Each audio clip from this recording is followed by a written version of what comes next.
What up, what up? This is Dave from the 5-6 Kings. Guys, if you are listening to this, it is the future. You heard me right, folks. We are recording this on, it's like early November 2021. I don't know when we're going to release it.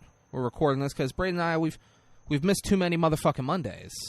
So we're like, if we're going to be the Every Motherfucking Monday podcast, let's have some in the bank so we can be every motherfucking Monday.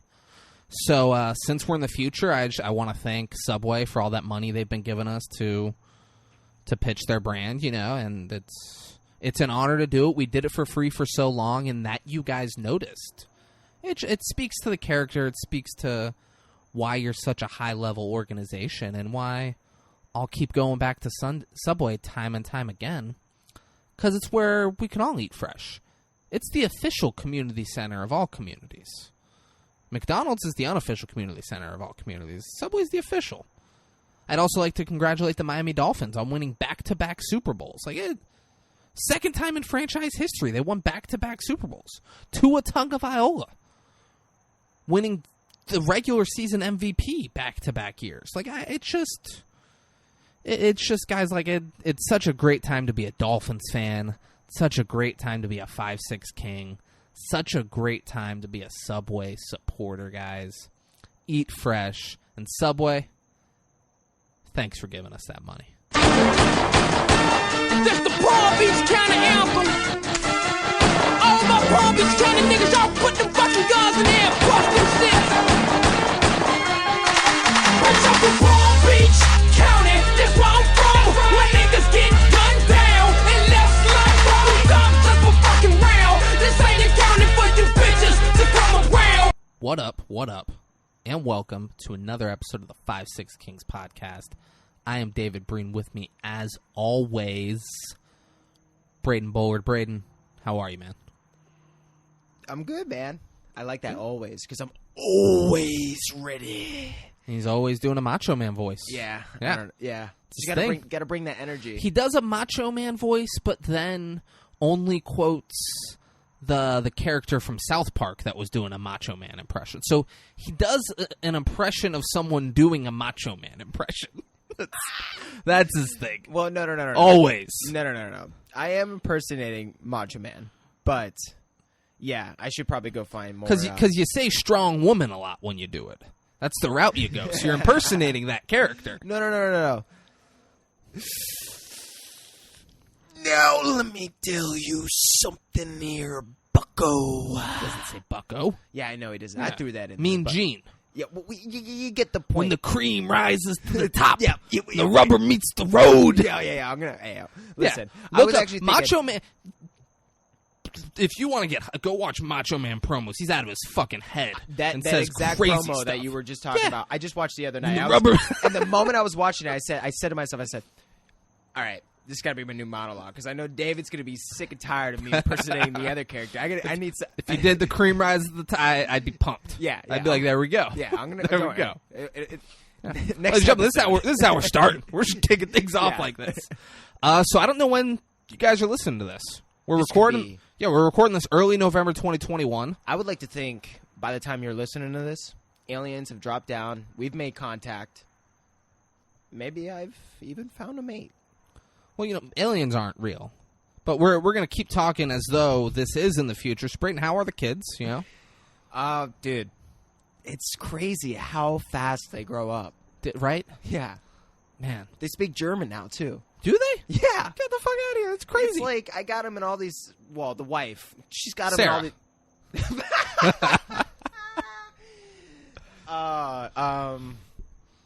Yeah, it's crazy how things happen.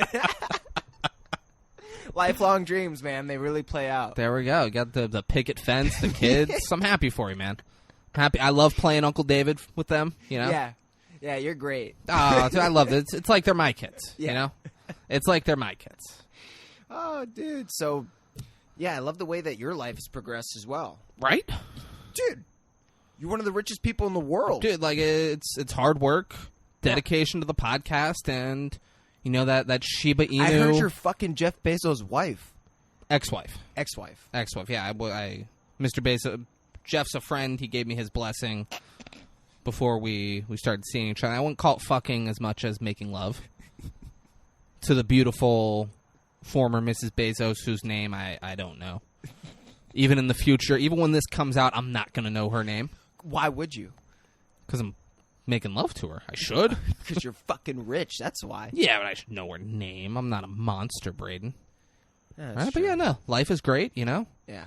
You know, the podcast is millions and millions of listeners. Subway just throwing money at us. You know, it's the dream. Yeah, and I don't know how to apologize. You're not gonna bring up how Hoff murdered Corbin, are you? No, I was gonna bring up the whole Joe Rogan thing. Now that we're number one, Joe Rogan killed himself? yeah. Dude, it was And wild. now I feel like I kind of, in part blame myself, but it's like, I don't know how to... It's not my fault. Like, I don't really know how to deal with it. I feel conflicted. So like you telling him he should kill himself because all he had going for him was being the number one podcast in the world, like... I think you're I was joking. I think you're a little bit to blame. Yeah, but it's not funny, man. You said, Joe... You need to just kill yourself. You're not number one anymore. You don't deserve to live. I thought he was going to. And then you handing him a gun and telling him part to of the do joke. it, and telling him to do it in front of you, like it's. I felt uncomfortable. I had to leave the room in the middle of it. I was like, Brayton, this is bad. Like, look at him. He's clearly not in a good headspace. You shouldn't be doing this, and you just kept pushing him. Oh man, this must be what the prop master feels like with Alec Baldwin. I doubt it. Not too soon, because we're in the future, baby. Also, that was an accident. And you told me beforehand. You're like, I'm gonna get Joe to kill himself tonight. It's gonna be awesome.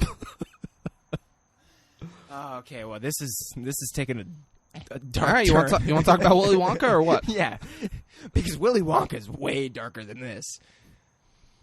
That was some psychopathic shit. Well, let's talk about it, man. Yeah. Let's talk about it. How did it, we're going to talk money? Should we talk money? Let's talk money. All right. Well, David. I mean, I have no idea. It came out in 71. Yeah, 1971. Was, the budget could be $10,000 and that No, wouldn't shock me? Much higher than 10,000. Is it in the millions? Yeah. Okay. But. Is it 10 million? A little less. 8 million. Shit. Should have said a little bit more than a little less. So it's over 10 million. No, it's less than 10 million, but I should have made it seem more than. Is it 2 million? Is it 2 million? Yeah, 3. 3 million? Dude, that's so much less. Yeah, so much less. So much less. If I start with 10, that's so much less. I know, I fucked up. Yeah, 3 million. I always fuck up. That's my specialty when it comes to the money. I'm guessing, they made, I assume at this point, in 2025, when we're releasing this, I don't know, fucking... I don't even know how to guess. It could be 80 million. It could be 20 million. It could be 500 million. What's your final guess? Which of those guesses were the closest? I said 80, I said 20, I said 500. Man, 20. All right, yeah. Is it less than 20? Yeah. All right, well, what is it? This is on IMDb. Just so say it's the gotta number. be 564,000. So there's no... Does that say box office? It says gross worldwide.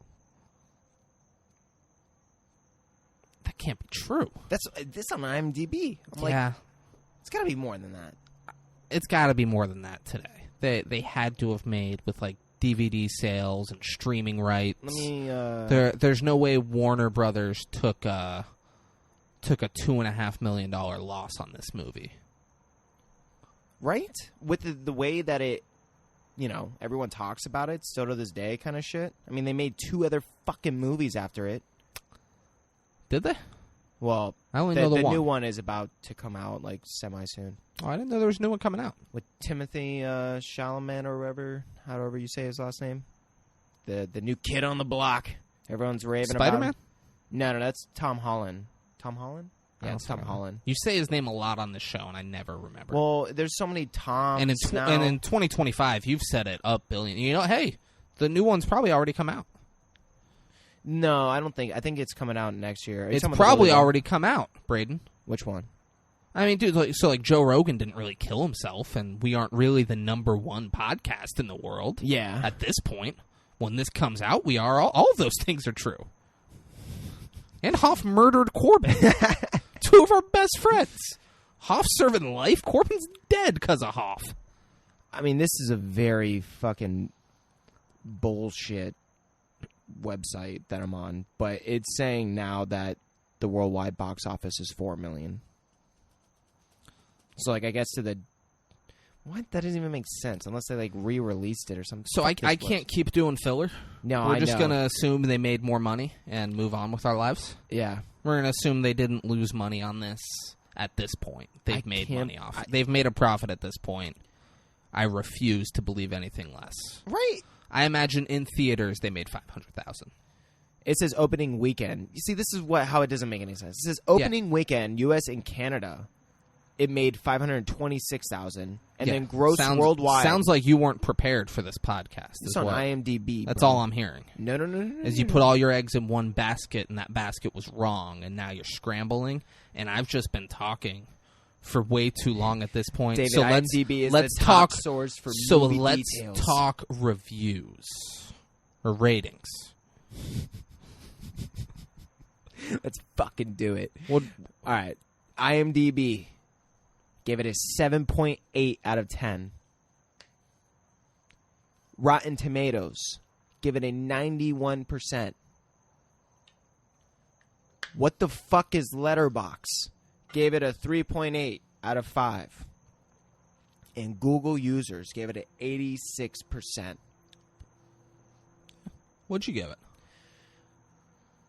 I gave it a fucking 4.8, and I hate this fucking movie. That's crazy. I hate this fucking movie. That's crazy. You wanted to do this movie. No, I didn't. When we started this podcast and we started making, that's why it was on my list. You put this on your list. This was a movie you said that we need to do. I swear to God, I was like, I don't want to fucking do this movie. I don't want to do this movie. I swear to God, you're like, we got to do Willy Wonka because, like, it's basically a horror movie dressed up as, like, a candy movie. And I was like, whatever, dude. I mean, it kind of is. I'm just so fucking entertaining that I'm going to make this great. But this was 100%. It is only on the list that I sent because you wanted it to be on the list. There's no way. I hate this promise fucking you, film. I've even had conversations with people in my personal life where they've asked about the movies we were going to do. And I was like, I know Braden wants to do Willy Wonka at some point. What's his fucking deal? I was like, Braden wants to do it. Like, I don't know. Funny. I don't know when we're going to do it. I had friends and family. I was like, dude, David's like trying to come over. I'm like, bro, fuck Willy Wonka. I don't want to do this fucking. I had to sit in my fucking apartment and watch this movie today. And here's the thing, like, your grade is ridiculous. Like, for what the movie was trying to be, I have to grade it on that scale. I have no idea what the point of this movie was. It was trying to be music. Besides being a propaganda piece to make fucking kids go eat a bunch of fucking candy in the 70s. No, look, me, I'm Braden. I'm the healthy guy with my smoothies and stuff. No, that's how the budget became a thing. So, like, it was trying to be like a kid's movie with singing and family and stuff. I give it like a 7. It's not a great movie, but, like, I would watch it with kids. This is a fucking like, horror if film. I was over at a sibling's house and my niece and nephew were watching shit, like, I would take Willy Wonka over, like, the PJ Masks and the Paw Patrol and all the nonsense that's on there. Usually, I'd be like, oh, Willy Wonka's on. I'll sing the songs and dance around and it'll be great.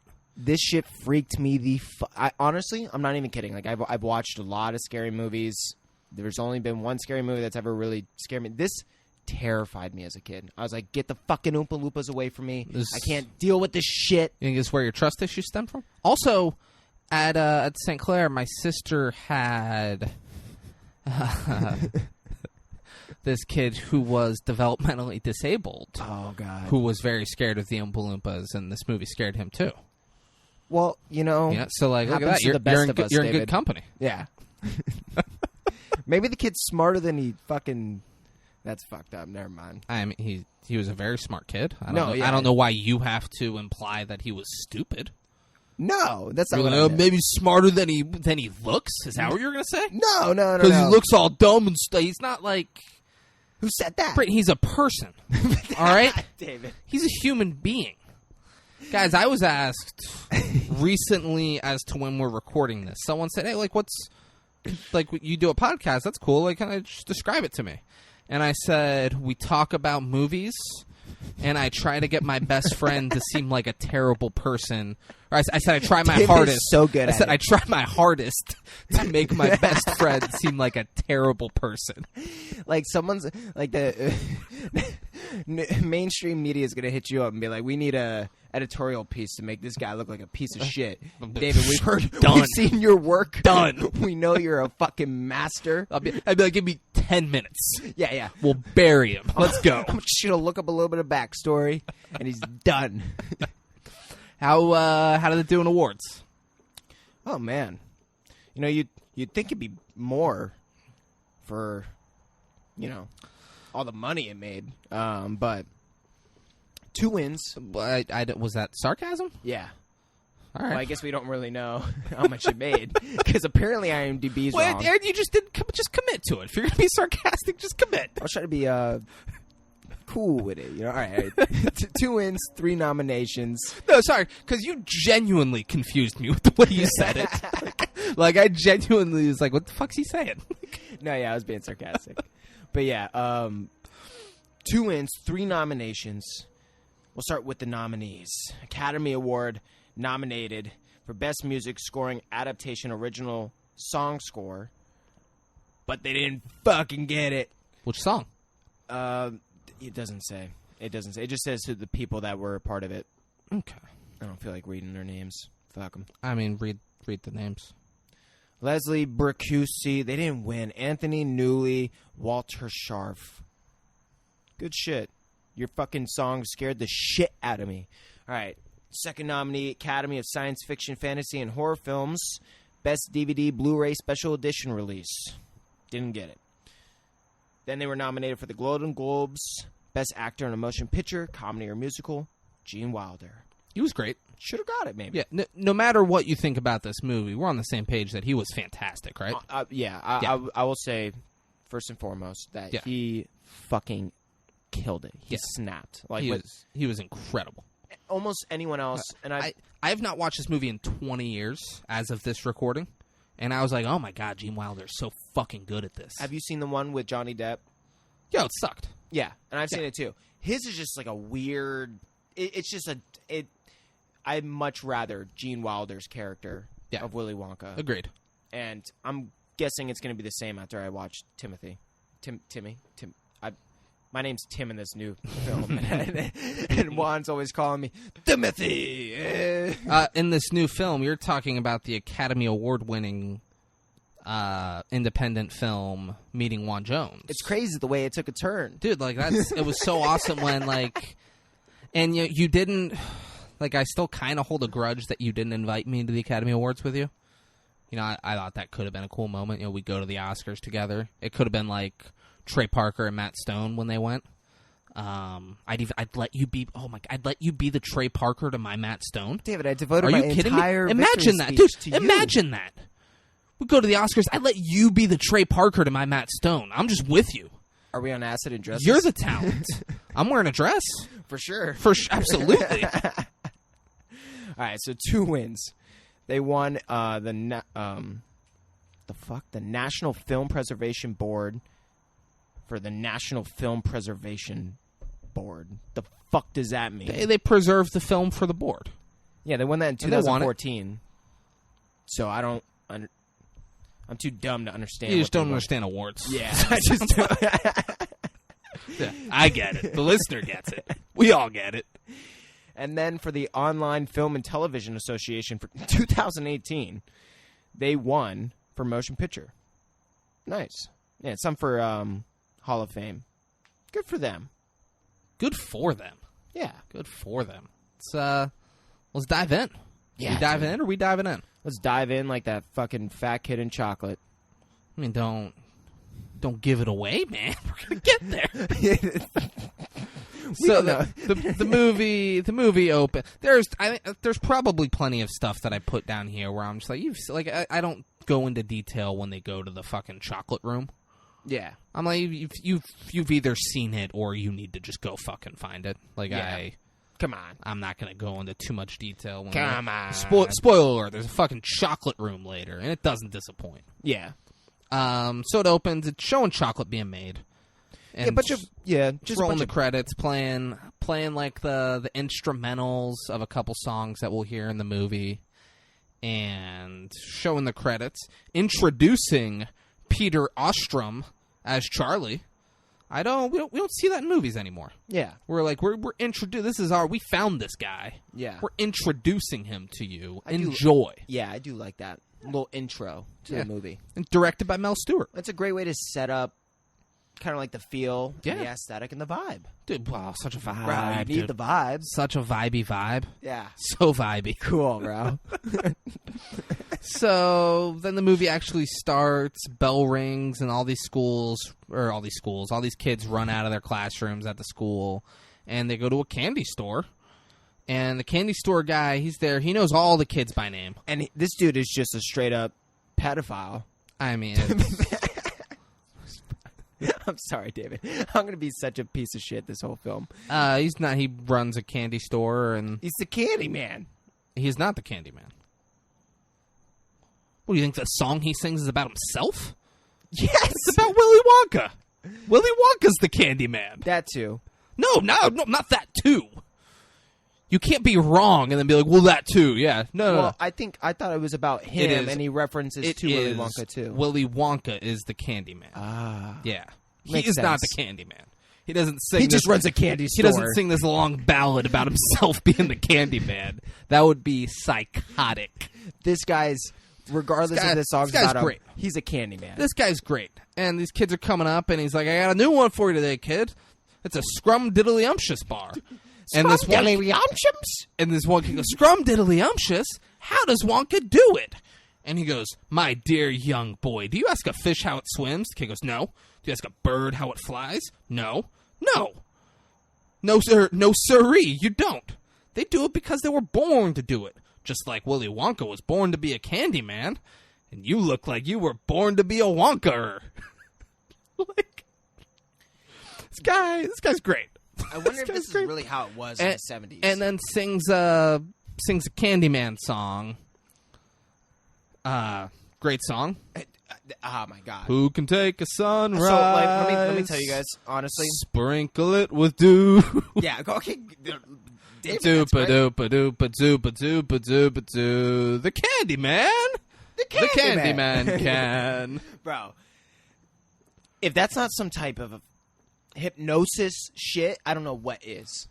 We need more of that today. I've never gone into a fucking place of business and felt as welcome as I'm sure all of those kids felt at the candy store. Now I know why I feel vulnerable when I watch this as a kid. This is like seduction. Well, it's because you were raped as a child. For kids who weren't sexually assaulted by their family members, it's very normal for them. I was lured in with the candy, David. Yeah, I get it, but don't press all your trauma and insecurities onto the listener. Come on, let them decide. So he does that. Seemingly, the whole time he's doing this, he's seemingly just giving away candy for free. Also. Yeah. He's just scooping shit and pouring it all over the kids are just grabbing it. And like, there's no way he made a profit that day. They had to have lost so much money. And Charlie, we find out it's Charlie. We don't know it's Charlie at the time. It's just a little, like 30 fucking lollipops get yeah, grabbed he's in a just second. Throwing shit. They're ripping off tape. It's fucking crazy, guys. Yeah. Lost like 10 grand of profit. At no point did anyone give him money in this whole thing. And Charlie is standing in the window just staring at him. And I'm like the whole thing, like Charlie, they're poor. It's oh my god, it's so fucking sad. So sad. That kid's life is terrible. But all he had to do was the walk worst. in. Yeah, I'm like, dude, they're not paying. Go in there and get some candy, Charlie. Yeah, but he doesn't. Nope. He walks over and says, "Hey, Mr. Joe Peck."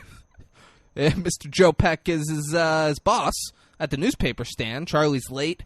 He gives Charlie his newspaper, and then Charlie goes, "It's payday, Mr. Joe Peck." And he goes, "Oh, is it, huh?" And reaches in and grabs like what looks like a minuscule amount of money. Yeah. He like pulls out of his pocket. It's a change. fucking and like coin. it's 1971, so like whatever. It was probably a decent amount of money then. Yeah. I mean, not the kid wasn't like balling with the amount of money, but I'm sure it was fair. I'm sure it's comparable to whatever a kid on a paper route would make right now. Yeah. Gives him that, and he's like, "Say hello to your Uncle Joe." Or your Uncle Joe. Uncle Joe is my uncle. He passed away many years ago. Love you, Uncle Joe. He never sexually assaulted me like Braden's uncles did. Sorry to hear that. I mean, it's great. He was a great man. Oh. Uncle Joe. Rest in peace, brother. Your Grandpa Joe. And Grandpa Joe's, he's a big part of this whole movie. Grandpa Joe, we'll get into Grandpa Joe plenty. Charlie's running around. He's throwing newspapers at people, and it seems to catch all of them off guard. Also, it's at the end of the school day that he's doing the paper. Yeah. Did people get there? If you were alive back then, reach out to the 5-6 Kings. I don't know how you'll be able to do that in 2025 when we're doing this. I assume we'll still be at 5-6 Kings on Instagram. That's FIVESIXKING. S. And 56kings@gmail.com. Again, that's FIVESIXKING S. @gmail.com. So reach out to us and let us know, did you get the newspaper midday back then? Yeah. Was that not a first thing in the morning thing? That was middle of the day. Hey, here's your newspaper. Mr. Joe Peck has me delivering it. Then he comes across the Wonka factory, and it looks like a bad place. Looks bad. It's dark. Scary music plays when he comes across it. And one thing about the factory, it's not an actual factory. It's a power plant. Makes sense. It had the smokestacks. Just in real life. Brayden only deals in real situations. In real life, Yeah. it is a power plant. And it has the smokestacks. It looks like it was terrible for the environment. For sure. It looked awful. Yeah. Yeah. But All it's them the Wonka chemicals, factory, you know? and there's this dude who comes up behind Charlie who's pushing a cart, and he says to him, up the airy mountain, down the rushing glen, we dare not go hunting for fear of little men. You see, nobody ever goes in, and nobody ever comes out. And then guy looks as crazy as someone, like, picture who you think would go up to a little boy and unprompted say those words, and you're spot on. That's who this guy is. But also he's pushing a cart that has fucking hatchets and machetes and meat cleavers on it. Like, I don't know what he was doing. Yeah. I don't know why he existed. What the fuck? I love that he existed. I'm a better person having seen that. And it's going to toughen Charlie's little bitch ass up, too. One thing that this movie had was a bunch of, like, really weird moments that they, like, overly honed in on to where it's almost, like, comical like that. Where it's like, the guy was like, no, we want to set up this moment where it's creepy. We're not just going to have the dude be creepy.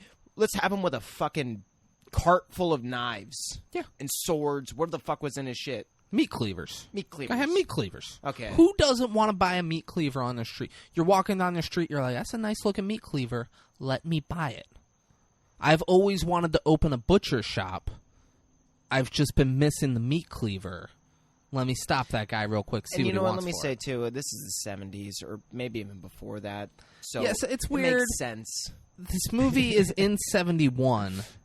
It seems like it took place prior to 71. Though. Yeah, like It felt older. 50s, 60s. Yeah, 40s. Like it felt like an older movie. Yeah. Post World War II, but still older than 71. Yeah. Did not feel like it was. Didn't feel like hippies were going to be around. It's just so crazy. World War II was in the 40s, man. What, you feel like it was sooner? No, it's just like, I don't know, man. I feel like that was just yesterday. No, it's for how much was happening in the 40s. When you think back to the 40s, you just, I don't know, man. You don't think there was as much technologically going on, but there's fucking hundreds of thousands of tests on nuclear bombs and shit, like crazy shit. You know what I'm saying? Like, I only think World War II when I think of the 40s. You know? Tell me anything else that went on in the 40s. I only think World War II. Yeah, I feel, yeah. I don't know. I just think I always get stooped with the whole, like, technology, because it was such a breakthrough in time with technology and stuff like that, and it was a big boom. It's the big boom, baby. Yeah. It's a big boom. Brought the U.S. economy back. It really did. Fucking did. Well, that's what happens when you go to war. Well, no. So you stay out of a world war until you're forced to enter it. Oh, yeah. And you just profit off of that war for years and years and years. Then you got to go in, and you're like, all right, let's drop a crazy bomb on major cities in a country far away from us, and let's just end this shit. And that's what they did. It was great. It's the way to do. And don't get me wrong. I don't want this to sound like I don't think the U.S. should have. Fucking, they needed to. And Japan did some shit to China during World War II. They made mothers and sons fuck in front of them and then killed them. Japan was wild. Oh, yeah. There was probably... Japan needed to be stopped. Don't even get me started on those little Nazi knuckleheads over there. Don't even get me started.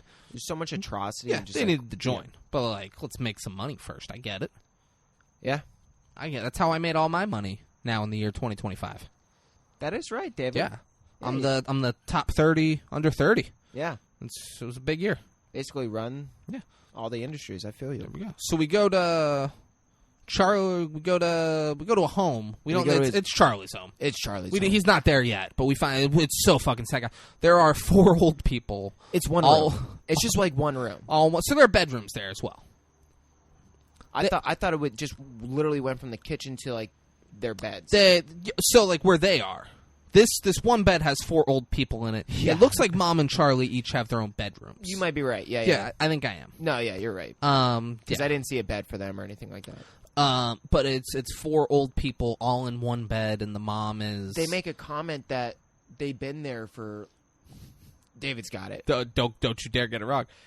So Grandpa Joe is complaining that Charlie works too hard. Yep. Charlie's not home. He worked too hard for a boy. He should be out playing, doing all this stuff. And then the mom, she handles it well, but she says that those 4 have been bedridden for 20 years. Yeah, it was... And we find out that Charlie's dad is dead. So Mom and Charlie support these 4 pieces of shit. Literally. That have been bedridden and just complain that Charlie's working too hard. Yeah. Like, well, what are you fucking kidding me? Oh, and they're eating... Literally, they didn't say cabbage soup. It's cabbage water. Charlie's the only one who says that. He's not there yet. He's not there yet. He's fucking complaining, and then fuck Grandpa Joe. He's like, once I get my strength back, I'm gonna get up. And it's been 20 years, dude. Yeah, and she says that. And has he been saying that for 20 years? Has that been a thing? For sure. For 20 years, but once I get my strength back, I'm gonna be out there. Like, fuck him. Yeah. Fuck Grandpa Joe so much, and he gets so much worse as this movie goes on. He's the worst human being. So he's dead. Charlie's back, and Grandpa Joe and his bitch, they wake up the other 2 old people, and like, Charlie wake up, Charlie's home. Charlie goes around and says hi to him. It's Grandpa George, Grandma Georgina. The fuck. Grandma Josephine, and Grandpa Joe. Oh, let's just make them all with the same... How crazy is that? Yeah. How, what was the creative mindset there? We're like, let's give them all the same name. Yeah. It's Joe and George. That's what we're basing this off of. Yeah. Ridiculous. That's what they are. And Charlie looks at the food Grandpa Joe's eating. He's like, the fuck is this cabbage water you're eating? He's like, it's not enough. And then he pulls out a loaf of bread, and everyone's like, whoa, my God. They're like, oh, we're going to have a banquet tonight. Banquet. Cabbage water and bread. And Charlie reached in his pocket. He's like, I want you to have the rest of the money I made, except for this. And he holds a coin, and he goes over to Grandpa Joe and says, I want to pay for your tobacco from now on. Like, come on. And Grandpa Joe is like, no, I can't. I got to stop. I got to quit the tobacco. This is the one point in this movie where I'm like, you know what? He's right. Yeah. He's like, bread seems like a fucking banquet to us. I need to give up tobacco. And the mom and Charlie are like, no, come on. It's one pipe a night. You deserve it. Yeah, which is funny. Yeah, he's been in bed for 20 years. And he doesn't look 80. No. So You what know, the fuck? Like he looks 60s. So he's been bedridden I don't understand. since he was in his like mid 40s. It's All just- of them. So the other grandparents look old as fuck. They should have said something The other ridiculous. grandparents look like 20 years. They look 100. Yeah. Like they were old 20 years ago. Yeah. Grandpa Joe looks like Should- he was in his prime 20 years ago. But Grandpa Joe's still alive today. Did you know that? I was going to make a fucked up joke to be like, how many people are dead from this movie? Yeah, but- Grandpa Joe's still alive. Wow, look at that. I'm kidding. Are you kidding me? Think of how fucking... Dude, he would be... It was 50 years ago. So, like, what? He could be like, He'd be like 115. yeah, 110. Come on. Grandpa Joe. That's- He stayed in bed for 20 years for a reason, David. But so they're like, no, come on. Like they're all sad, and they're like, let us get you the tobacco. And then that scene, they cut to like that scene kind of ends, and then Charlie is talking to Grandpa Joe about like it's later that night. I think everyone else is asleep. Him and Grandpa Joe are hanging out, and he's telling him about the dude outside the Wonka factory. And Grandpa Joe tells Charlie about the history of Wonka, how other chocolate makers were sending in people to work there who were really spies and reporting back and stealing all Wonka's secrets. So Wonka shut down the factory, and then 3 years later, the gates stay closed. No one ever went in, no one ever went out, but chocolate started getting made and shit was getting shipped out. No one knows how. Well, you look at that. No one knows how. It's fucking crazy. Who's helping that guy? They're like, it's got to be thousands of people in there helping. Yeah. There's no way he's doing it on his own. That's crazy. Yeah. We find out who's helping, and I imagine every single person listening to this has seen the movie So it's a fucking and knows nightmare. who's helping. Yeah. But it does not disappoint who is helping him. Tiptoes, baby. Then we go to school, and Mr. Turpentine needs Charlie to come up and help him in front of class. This guy's great. Yeah. This guy's great. He asks Charlie if he knows what all the chemicals that are up there will do. And Charlie's like, no, I don't know. And he's like, of course not. Only I know. If you knew and I didn't, then you'd be teaching me. And for a kid to teach his teacher is very presumptuous and rude. Do I make myself clear? Like, he does it so quick. It's very, like, this is a funny guy. And he has This like guy's a fun. weird kind of fucking like voice and look. Oh, yeah, he does. Go look up Mr. Turpentine. Yeah. Willy Wonka. He's... They pour some shit in and it does a little explosion. Everyone's like, wow. I was like, wow, it's crazy. And there's a big commotion out in the hallway. Mr. Turpentine goes out and he pulls the kid who was at the candy store Yep, same earlier kid. asking how Wonka made the scrumdiddlyumptious They're bar. like, we love the way this kid asks questions. He crushed it. Yeah. And Or really just says shit. he stops him. He's like, hey, what's going on here? He's like, Wonka's opening the factory. He's going to let people in. He goes, class dismissed. He's like, he's only going to let 5 people. He goes, class undismissed. He's like, but you got to go. He's hiding golden tickets. He's like, where can I find him? He's like, Wonka bars. You got to buy Wonka bars. He's like, class redismissed. Yeah, so so this is the part where I'm talking about. Where it's like they're just making this such a like a comic little gimmick where it's like they're overly honing in on the on shit that's like really not realistic. Like no one would like quit. That I have to imagine that was supposed to be funny. I have to imagine Mr. That's what I'm saying. It's yeah, Mr. Turpentine was supposed to be funny. No, Yeah, that's, okay. that's okay, what I'm yeah. saying. Everything he did, every scene he's in, I imagine they're like, we're going to get laughs here. That's what I'm saying. Like they're going for the comic, not for the nothing realistic. You know what I'm saying? For sure. Yeah. Well, dude, like, so, like, at one point, they're like, it's been 45 days. Charlie is not, to my knowledge, gone to school. Yeah. In this, like, schools shut down because there were That's what I'm saying. Wonka bars. Well, Like, we'll get into the scenarios. I don't want to spoil any yet, But- but there's some fucking crazy scenarios they play out for yeah, the Wonka bars. those were all supposed to be funny. Yeah, exactly. Yeah. Yeah. Which I actually did enjoy. I did like their little scenarios that they had.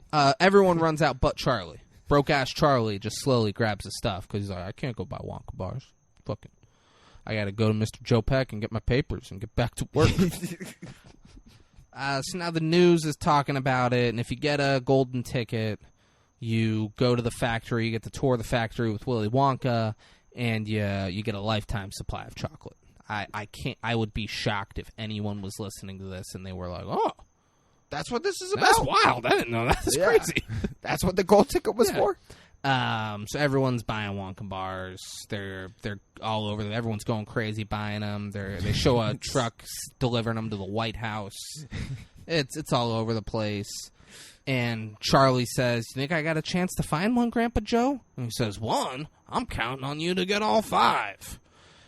Which is it's not happening. Yeah. A guy's telling his therapist that he's been having these crazy dreams, and the therapist's like, believing things that you hear in your dream is insane. And he's like, I know, it's crazy. I keep having this reoccurring dream where the archangel comes and tells me where to find the winning Wonka ticket. And the therapist is like, shut the fuck up and tell me where. And he's like, it's a dream. What do you mean? He's like, shut your fucking mouth and tell me where the angel told you they were. And then it cuts from that. Yeah. To like what, the news, right? Cuts from that, and the first ticket's been found. It's Augustus Gloop. Augustus Gloop, the pride of Gutenheim, the fame of Western Germany, an example for the whole world. Yeah. That is how they describe this kid. This kid, he and his family are eating at a restaurant. They're German. He's fucking crushing potatoes and beef, and it's fucking disgusting. They ask the dad a question and put the microphone in his face, and he eats the microphone. They play up like these stereotypes like crazy. Yeah. He asks Augustus how he feels about it. He's like, I feel sad for Wonka. It's going to cost him a fortune in fudge. And while the news is there, a waiter with a big scar on his face comes up and whispers in Augustus's ear. We don't In hear a what he very says. fucking weird way. He's like putting stuff on the plate and then like grabs him in and whispers in his ear, and it's playing like music. Like Yeah. So you're like, this is a bad dude. It's a bad What's he guy. whispering to that little kid? What's this fucking? It's a weird way to start out too, with being in Germany. Yeah. You know, like this guy looks like fucking. I don't even know what, David. This guy looks like a serial killer. Yeah, he doesn't look approachable. He has a fucking like a 2-foot fucking scar on his face by 2 feet, obviously. 2 feet. Come on. Yeah. 2 feet. We gotta exaggerate a little bit. 2 feet. He's also 6'2", 240 pounds. Could be. He's not. He's not. He's not. He's skinny. Maxing out at 6 feet, if I had to guess. Great if you looked it up. 6'2", 240. Yeah. Played tight end in college. Bitches. So it's Charlie's birthday. Happy birthday, Charlie. Woo! Mom and the grandmas knitted him a scarf. He's got the fit going on, looking spazzy. He looks great. He looks like $1 million. Mm-hmm. Grandpa Joe and Grandpa George. Grandpa Joe, he hands it to him. He's like, this is from Grandpa George and I. Which, good. Get Grandpa George involved a little bit. Yeah, come on. Like, what's his deal? Is he too good for the rest of the family or something? I mean, he's there. I feel like they just don't give a shit about him. That could be it, too. Charlie picked his favorite grandparent, and it wasn't George, it wasn't Georgina, and it wasn't Josephine. Yeah, so they could stay the fucking bed. Yeah. They can mind their own business, Mm-hmm. sit in bed, and ride my coattails. But they give him a Wonka bar, and it wasn't a normal-looking Wonka bar. It was like a moon pie. Yeah. Like a moon pie. It didn't win, but like I imagine, like, were the golden tickets in non-Wonka, like regular Wonka bars? No, were they just in any Wonka products? I thought they were only in the Wonka bars. Because Wonka does Nerds. Could I have gone and bought Nerds and been like, I got a golden ticket. I got a golden twinkle in my eye. Well, it couldn't be done. I don't know, David. But it could be done. Don't Come look on. at. Come on, you just watched this movie. You don't know the song? I despise the songs, David. You have no joy in your life. That's what it is. They're Your cringy, uncle sucked the joy out of your They're life cringy, creepy, when he corny. sucked your dick. All joy left with that load of cum. Whoa, David! Anyone listening out there? That did not happen. This is where you're gonna jump in. Huh? That was too much. I've brought up multiple times on this episode that your uncle molested you. It was when you got graphic in detail. Do you think he's gonna suck a little boy's dick and not make him come? Jesus. You don't think your uncle is a good enough lover to fully satisfy you? That's a shame. That is a fucking shame. Obviously, Charlie doesn't win the golden ticket. David. What are the odds, Charlie? Like that fucking broke ass family. They think, oh, we bought one Wonka bar, we're winning.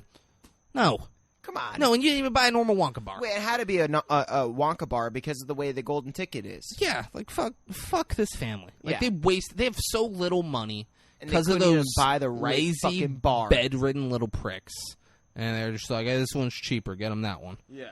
Get them that one. Get him the moon pie. Oh, but Charlie did, so he didn't win, but dude, this kid sucks.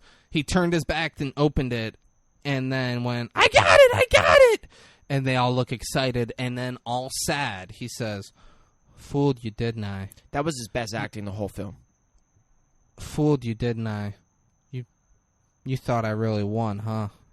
And then just looked all sad. Grandpa Joe gave him a hug.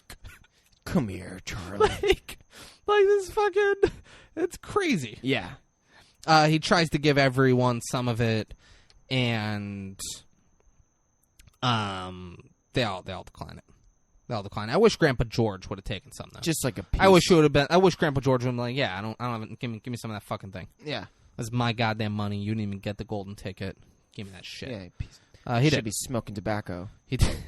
Grandpa George, not Grandpa Joe. Oh, yeah. Okay. Yeah, Grandpa George. Fuck Grandpa Joe. Grandpa George gets the short end of the stick this whole movie. He does. That poor guy. Does he even get a line? No. I don't. If I had to guess, Barely got paid. don't try to finish my sentences ever.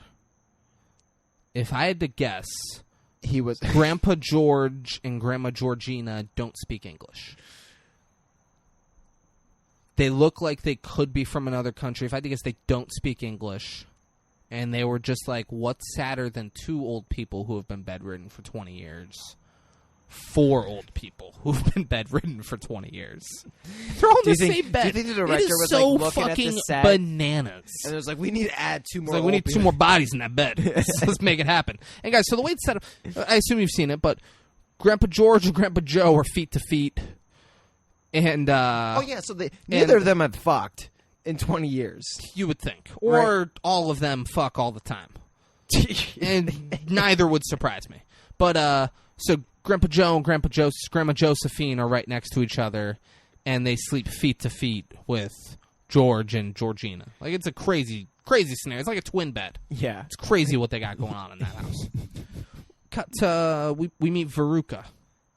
Fucking Veruca. There's a factory full of chicks, and they're opening Wonka bars, and they're all naked so they don't steal anything. Like how Denzel had the chicks who were processing his heroin in American Gangster, and then Red Top comes in and asks Common. She said, "What's the matter? Y'all M-Woods ain't never seen real coochie before?" And so then that's going on down on like the factory floor. And then we cut up to Veruca. Her and her dad are up in like the office. It's like a peanut factory or something. And she's yelling. She's like, "Why haven't I gotten a golden ticket yet?" They're opening fucking. There's like 100. I don't think I'm overstating it when I say there are 100 women in that room, and they're all just like quickly opening Wonka bars and tossing them and going through it. There's hundreds, if not thousands, of boxes of Wonka bars. They're going through tens of thousands, if not hundreds of thousands of bars a day. Yeah. Like, it is so much, and that's saying. He's like, it's growing through so many. I have them working from dawn till dusk, blah, blah, blah. And she's like, have them work nights, too. He shut down his fucking peanut factory. To open... And is just buying tons of chocolate and having them open it to try to win it for her. She is great. She is great with how there are ungrateful some she spoiled is. brats in this film. And so the mom is there. Guess what the mom's name is? Oh, man. Viola. So dad's name is Henry. Her name is Henrietta. No. This movie's ridiculous. Jesus Christ. Henry and Henrietta. He yells out the window, and he's like, "For whoever finds the golden ticket, you get a 1 pound bonus." And they go crazy out in the factory, like, "Yeah, let's get it, let's get it." They're opening like crazy, and a girl out in the factory finds a ticket. She screams, and the guy with the scar on his face is there. somehow, and like was waiting for it. It's great, and like grabs the girl and escorts her up to the front office, and she hands Veruca, and then caresses basically the girl from like behind, like is it like a So he's talking about Veruca. Yeah. He goes up to Veruca. Veruca now has the golden ticket, and he goes up to her. like as if he is an evil Disney fucking character, like crouching over someone's shoulder, being like, "Yes, do this." I mean, we don't hear what he says, but that's like how his whole fucking energy is. Yeah, he's in his inner ear whispering. Yeah, exactly. Some being really creepy, caressing like her back kind of shit, like fucking getting in her personal space, trying to tell her what to do. Yeah, we're then back on the news, and the news reporter says that across all 5 continents, there's Wonka madness. Everyone's trying to get a Wonka bar. There's 7 continents. I don't know. So, like, maybe they teach it differently in different parts of the world? Or maybe they're trying to say, like, Wonka only goes to those 5. Maybe. So, like, I'm at Antarctica. Like, they're not getting Wonka bars. That's what I'm saying. So maybe that's and the then case. maybe Wonka has a thing with, like, Australia. Probably. Or Africa, even. He's like, I'm not sending this to these fucking pieces of shit. Or the place we'll get to later. You know what? There's not one black person in this movie. I bet Wonka does not sell because to black people. Because you know why. And we'll get to it. Remind me later. Dude, you know I'm not. I don't know why, and you know I'm not going to remind you later. Because of where they come from. All right. We'll cross that bridge later, I guess. Yeah. So it's basically the news just talking about how there's such a high demand for Wonka bars, and then it cuts to this guy. He's in a room with a group of men, and he's like, "Gentlemen, it's been some hard work, but I feel that you're going to feel your money was well spent. This machine I have here is going to tell us the precise location of the 3 remaining golden tickets." And he, like, I'm now telling the machine to tell me where the tickets are, and, like, punches some shit in it. And it prints out a little ticket that says, "I'm not going to tell you. That would be cheating." And these men, then he's like, "I'm now telling the machine that I will share the reward with it." And then it prints off, and the machine says, "What would a computer do with a lifetime supply of chocolate?"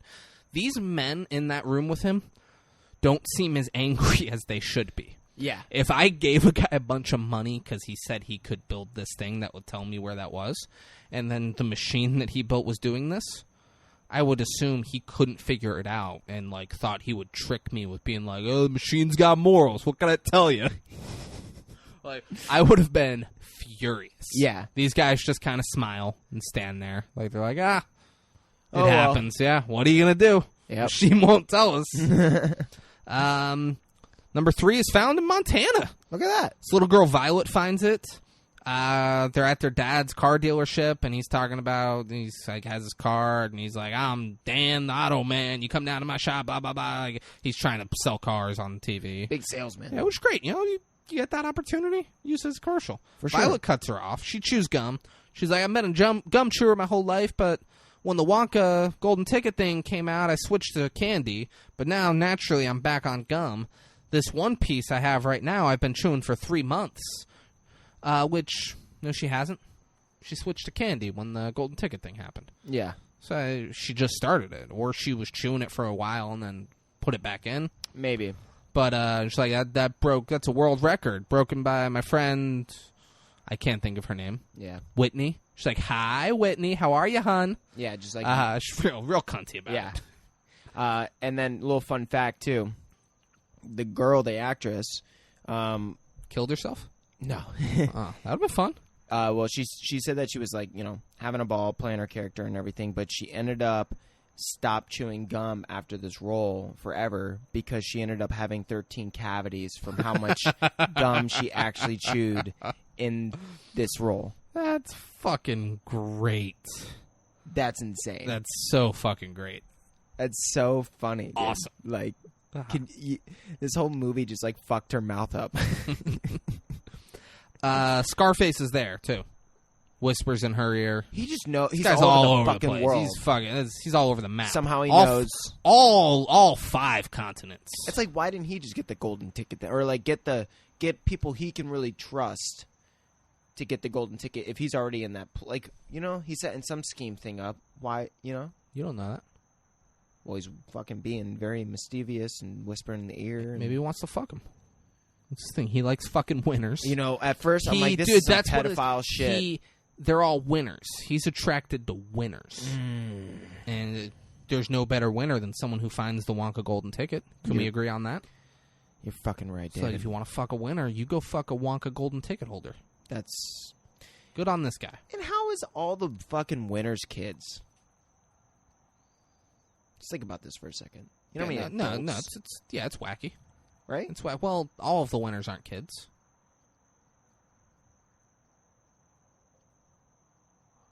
Oh, yeah. Yeah, all the winners aren't kids. So there you go. All right, bucko. We're back to seeing how sad all of their lives are. Charlie and his family. His mom is washing clothes in a big pot, and Charlie shows up, and he's like, "Hey, thought you'd be getting done, and I'd walk home with you. I just finished my paper route." It's like dark and nighttime, and she's like, "Oh no, I'm going to be working late tonight. So I guess she washes people's clothes for a living." Guess so. There's a ton in there, and he tells his mom that they found the 3rd ticket, and he's they're like talking like, I wonder who's gonna. Mom doesn't want him to get his hopes up, kind of, which is kind of smart, She's like, we're fucking look at us. You're buying I'm working late, doing people's laundry. People are buying 20,000 bars at a time. You can get 2. And she says, Mom's way off here. So she's like, I wonder who the 2 lucky people are gonna be. And Charlie goes, well, just in case you're wondering, I won't win. Just in case you're wondering, you can count me out. Just like, this fucking kid. And Mom's way of cheering him up is saying that there are 100 billion people in the world. Yeah. That's not the population today. Yeah. I can't imagine it was anywhere near that, 71. No. I imagine population was like a third of what it is today. Yeah, it's probably 3 billion. Yeah, like fucking lady. There are 100 billion people in the world. There'll never be 50, probably 100 billion. 50 years at some point there will be, but the world will be fucking on a multi-planet. The sun will be about to explode. The sun will be like right on the cusp of being like, "Is this it? Yep, half this a billion is it. years. We'll hit 1 billion, or we'll hit 100 billion, and then boom." Yep. But yeah, but like they're so like this movie is shorting us 2 continents and way overshooting the population. Their shit is all over the place. Get it together, Mel Stewart. What the director fuck? of Willy Wonka and the Chocolate Factory. I mean, based off a book, Charlie and the Chocolate Factory. This is simple shit. Yeah. Mom says that even if he had a sack full of money, he wouldn't find one. She's just a Debbie Downer. And he'll be no different than all the other fucking loser bitches that didn't find one at the end of all this. So she says it in a way to cheer him up, but this she doesn't say fucking loser bitches. But she says losers. So you'll be just like all the other losers who didn't find one. Like this lady's fucking the worst and like trying to be great. Yeah. He asks when things will change, and she says probably when you least expect it.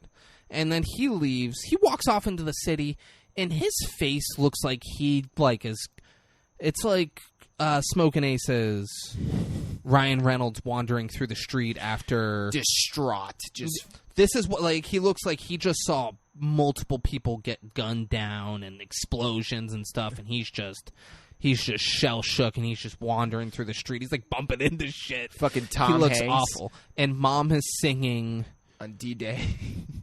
There you go. Yeah. Like it's like that. He's just fucking shell shook. Yeah. and as he's walking away, Mom's singing, "Cheer up, Charlie. Don't you frown." Like it's a really long song. It's Mom's voice. I don't know if this actress was really singing.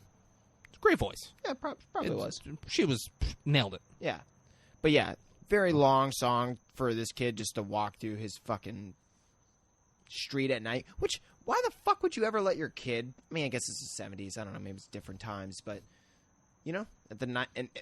alleyways and he's working the paper route. And all that. I'm sure it was normal. Yeah, you're right. Yeah. Fuck out of my face, bro. All right. Sorry, bro. I'm in the future, dog. We win. You're in 2025. Yeah. It's the time that people are hearing this. It's crazy. Yeah. The fourth ticket is found. It's a kid that lives in Arizona. 2 of the 4 tickets so far have been in the western United States. Arizona, Montana. Like, what are the fucking odds? Yeah, Wonka knows how he likes his kids. That's the same time zone. Arizona's mountain time, right? Same time zone. 2 of the fucking things. That's where all the major sales are. There are 5 continents in the world. 100 billion people. Yeah, and 2 of them in the same time zone are getting the majority of the people got to be in China and India, right? Absolutely. Absolutely. It's really weird. They're at his house. The kid's name is Mike TV. That's his name. It's the TV family, and this kid is addicted to TV.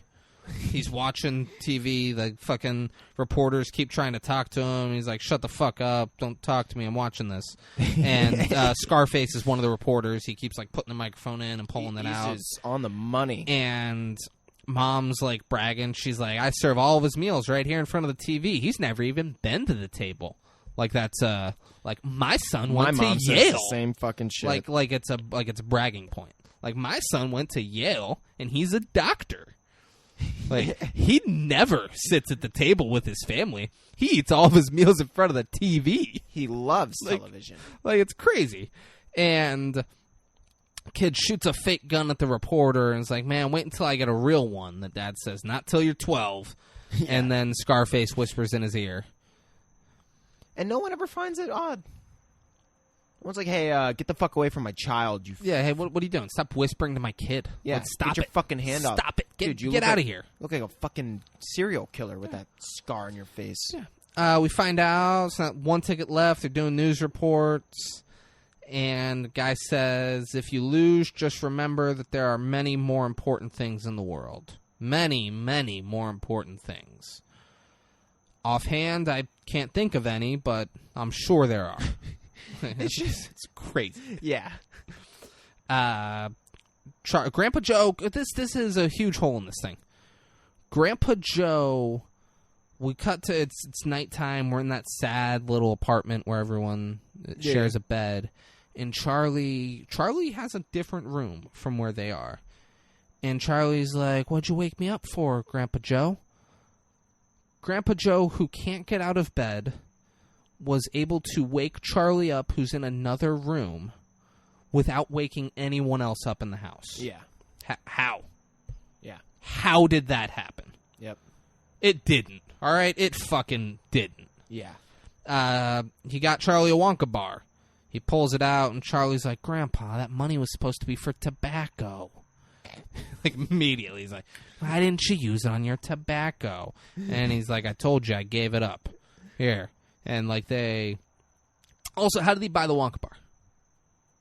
Yeah. He had to have asked the mom to buy it, in which case, like, why be all fucking sneaky about it and do it in the middle of the night? Yeah, you're right. Yeah. Like, just give it to him in front of everybody. Mm-hmm. You fucking psycho. Yeah. Look like a decent person for once. He did not go buy that chocolate bar. Mom bought it with the tobacco. Grandpa is supposed to be for tobacco. That was my Charlie impression. It's pretty good. Like, well, that's fucking good. This whole thing is just crazy.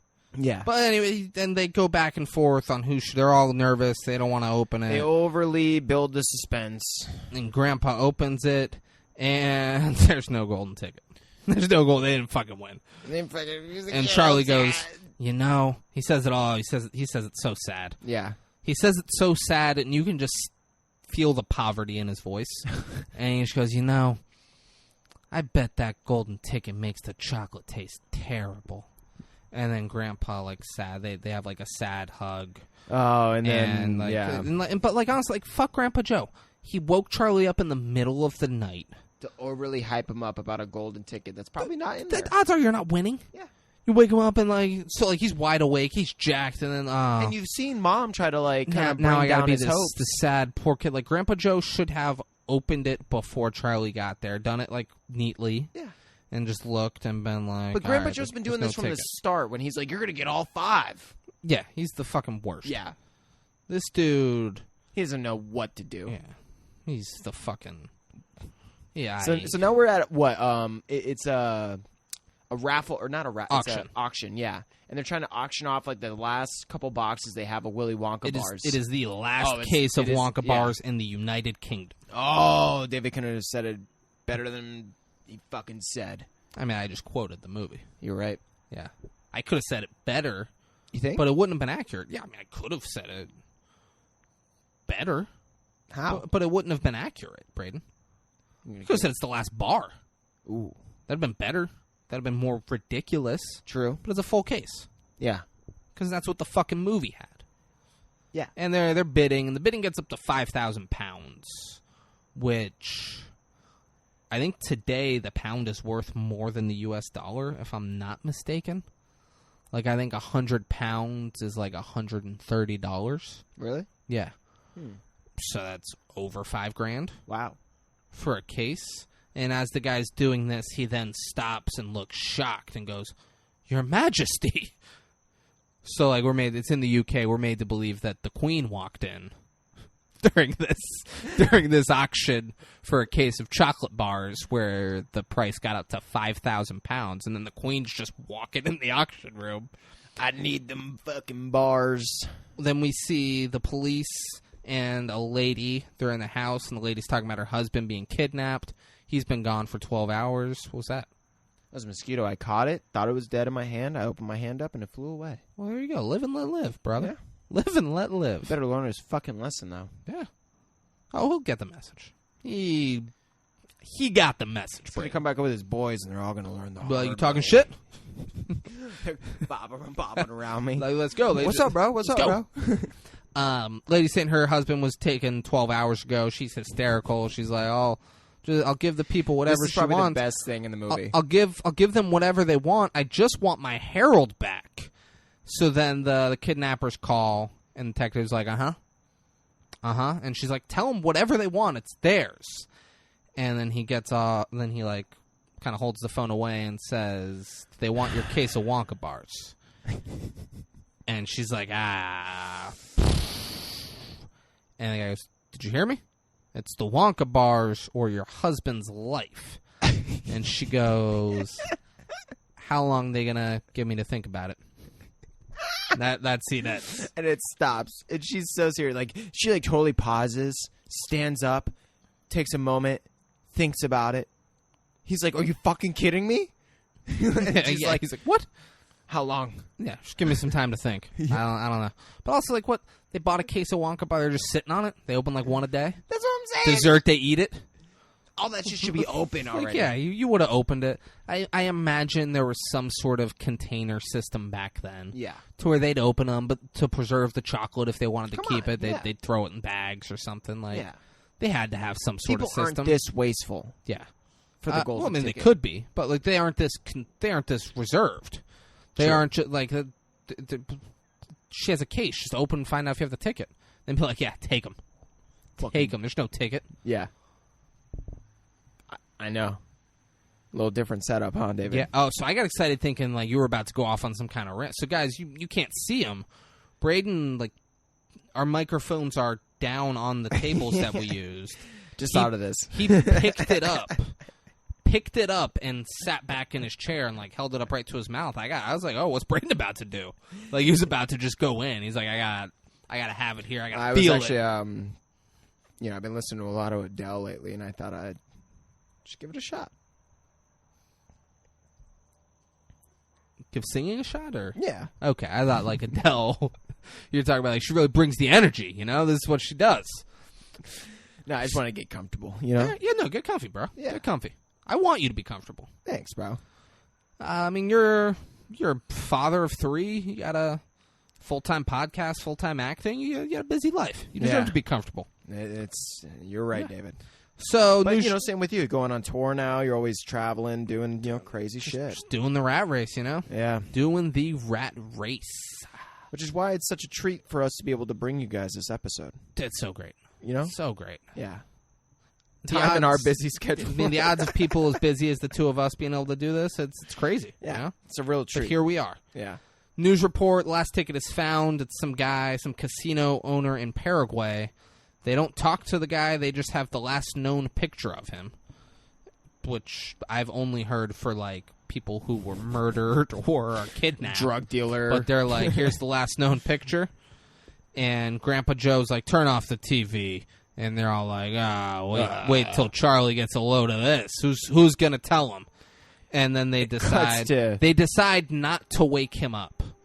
Which the fact that anyone assumed that was on the table is bizarre. Yeah. The fact that they had to come to the conclusion that no, we won't wake him up to tell him that he will not get a golden ticket. But Grandpa Joe says, nah, let's not wake him. Let him have one last dream. It's like, bro, you guys got to teach your kid to dream about other shit. One last dream. Because everything else in the rest of his all life is downhill from here. It's like, fucking, that's it. Wow. I mean, this chocolate must be pretty fucking good. Yeah. But what's, Huh? You were starting to say something when I stopped you. David, my memory is too short term. I assume you were going to say that Charlie was wide awake in bed. Oh, and yeah. sobbing. He was crying, and I would actually like to think that this kid is just a fucking masterful actor. And was like really just... Someone told him he wasn't getting any chocolate or any golden ticket, and he was just crying on cue. And they're like, oh, let's get this. Yeah. This is how they introduced him to us. Yeah, because that shit was sad. And I'm like, God damn it, if this kid is crying on cue over some chocolate, I better get my shit together. Oh, you'll never beat Charlie. You kidding me? You will never beat Charlie. We go, I guess they're back at school now. And Mr. Turpentine is letting them know, he said, I've just decided to switch the test that we normally have on Fridays on what we've learned during the week to Mondays before we've learned it. But since today is Tuesday, it doesn't matter in the slightest. Okay. So that line is just like a total, like, let's see if anyone's still listening in the movie. Yeah. like let's just throw them a curveball to see if they catch it. Yeah. I've switched the tests we have on Friday for what we've learned during the week to Mondays before we've learned it. But today's Tuesday, so that doesn't matter. Like, this guy's the best. Yeah. He's then teaching them about percentages and using Wonka bars as an example. He's like, so let's say there were 1,000 Wonka bars. How many did you have? And this one girl's like, I had about 100. And he's like, all right, 100, that'd be 10%. He's like, you? Kid's like, I had 150 because he had to one-up that chick. And he's like, all right, that's 15%. He's like, Charlie. Also, we find out what Charlie's fucking last name is. Yeah. Even his last name is sad. Do you know what his last name is? No. Bucket. Yeah. His name's Charlie Bucket. That's right. What a sad life. Yeah. This fucking kid has. You might as well just kick the fucking bucket. You know? Kick the bucket, bro. It's just sad. Everything's sad about him. Literally. And he's a bucket is such a poor item. Yeah, like it's crazy. Invaluable item. The writer, whoever was putting these names together, is just shitting on his own characters. Like, so he asked Charlie Bucket how many he had, and Charlie says 2. And he's like, all right, 200, that's easy. And then Charlie goes, no, just 2. And he's like, 2? How fucking poor are you, kid? Like, how do you only have 2? He's like, I can't do 2. That's it's too far off. That's too much percentage. He's like, we're going to say 200. For the sake of this, we're saying 200. And then we're fucking going on with our lives. Yeah. And then we go out. Charlie, again, wandering. Like, this kid was just set up for a shit life. Because he's, again, wandering through the streets. Like, he just saw his family get murdered. And he escaped. And he's just like, And he's like, he bumps into a car, and then he's looking down and looks in a sewer drain and sees a coin. And he's like, whoa, found money! And goes down, picks it up, goes straight to the candy store.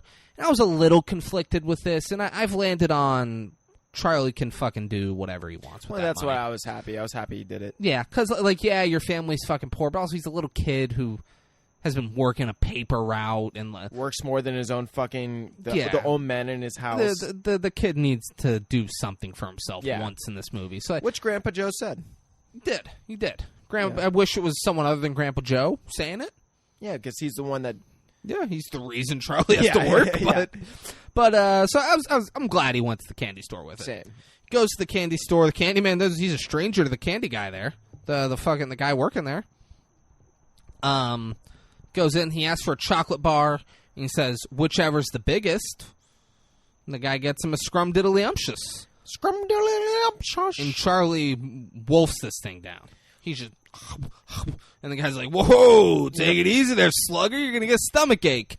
And all that cabbage water left his blood sugar low. He's got to get something He's got to out. get some he's got to get some energy, man. So he's like, you're going to... Hey, slow down. You're going to get a stomach ache. And Charlie looks at him and goes, bye. That's the interaction. Bye. And then he starts to walk out, and then he stops. And he's like, let me actually get one more from my Grandpa Joe. And I'm like, oh no, you're being too sweet, Charlie. And the guy goes, all right, why don't we do a regular Wonka bar? And then the guy gives him a regular Wonka bar, and Charlie walks out. Outside the candy store, people are going crazy over at Joe Peck's newspaper stand. Apparently the guy in Paraguay, he lied. Look at that. He lied about it. He faked the ticket. It Yeah. wasn't real. Was not a real ticket. So Charlie goes over to the side and opens it. Braden, what happened? What's in there? What's in there? It's fuck, what was it? Oh yeah, it's the golden ticket. He got the gold ticket. Charlie fucking did it. He did it. There's a golden ticket in there. And some random lady fucking sees it. So she grabs him. The crowd surrounds him. It gets so dark. They beat Charlie to death. Yeah. And a guy grabs a ticket, and he's like, I'm going to the chocolate factory, bitch. I'm Charlie now. And Charlie's like just holding on for life. Like choking on his he's blood. like, whatever, just take it, just leave. The guy goes, I'm going, bitch. And then stomps on his head.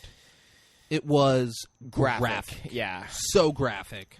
It's crazy because So the crazy. rating or the what's it called for the movie was still pretty. I mean, it's a PG movie. Yeah, you would have thought rated R based off of that scene and the naked ladies in the factories. Yeah. And there's a couple things at the at the chocolate factory that could have. Yeah, we'll get into it, but yeah. Just so you guys know, Braden said, I don't want to spoil anything there. I got real nervous because earlier he said, I don't want to spoil anything, and then just gave away a major thing. And like you guys, like I've said a billion times, I imagine everybody listening has seen this movie, but we do this a certain way. We don't give shit away in the beginning. It's like, I don't want to spoil anything, but it's so hard. this major thing happens later, and I'm like, what the fuck are you doing?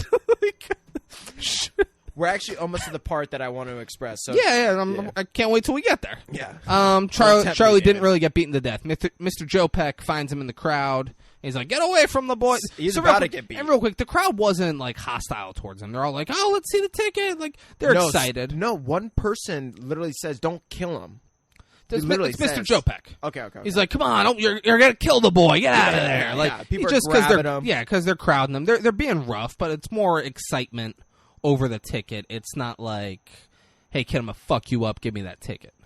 I don't know, man. That's they made him run home. He wasn't running home in celebration. He was running home in fear. Mr. Joe Peck says, run home, Charlie, and don't stop until you get there. And Charlie runs through the streets. He's smiling. He almost knocks an old couple over at one point. Which would have been great. Which I don't know if that was planned, but he comes very close. Yeah. And then he cuts to go down a scary dark alley, and the guy with the scar on his face is waiting there. Fuck. We didn't mention this name earlier. So, turns out this guy is Slugworth. Earlier, when Grandpa was telling him about the factory, he talks about how other candy companies were sending spies into Wonka's factory. Grandpa says, and Slugworth was the worst of them all. Slugworth. So, like, we knew about Slugworth. We knew he was sending spies. This guy's there, and he's like, Charlie, Wonka's making this thing called an everlasting gobstopper. If he makes it, it's going to ruin my company. I need you to steal one for me and bring it to me so I can find out what's in it and beat him to market. And if you do it, you'll get 10,000 of these.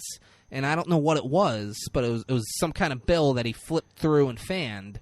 I mean, I'm guessing it's 10,000 ones. But apparently 10,000 of them is enough to buy a new house and support your family forever. Yeah, which I and found support was and weird. like live well forever. Yeah. He's like, oh, you'll have great meals every night. Your family will be full and taken care of, and a brand new house. Like $10,000, you couldn't do that. Maybe in the 40s, if this is still no, but no, you couldn't. I don't know. You $10,000 doesn't. And no, it's definitely not enough. Yeah, but Maybe Slugworth enough says to, it is. Put a good size down payment on a house back then. In like the 40s, let's say. Yeah, then you gotta pay it off and shit. For sure. I think Charlie. He's totally wrong. Charlie's being played for a motherfucking fool. If you ask me, just if you ask me, Lonzo played you for a fool, essay. You know what I'm quoting? Yeah, I know exactly what you're quoting. Great movie. Yeah. We already did a podcast on it. Go check it out. Absolutely, guys. Yeah, go back and What check episode out was the that? 5 6 Kings podcast on Is that episode like 3? on Training Day. We as of us doing this, Lonzo played you for a fool essay is Training Day with Denzel Washington. I thought Yeah.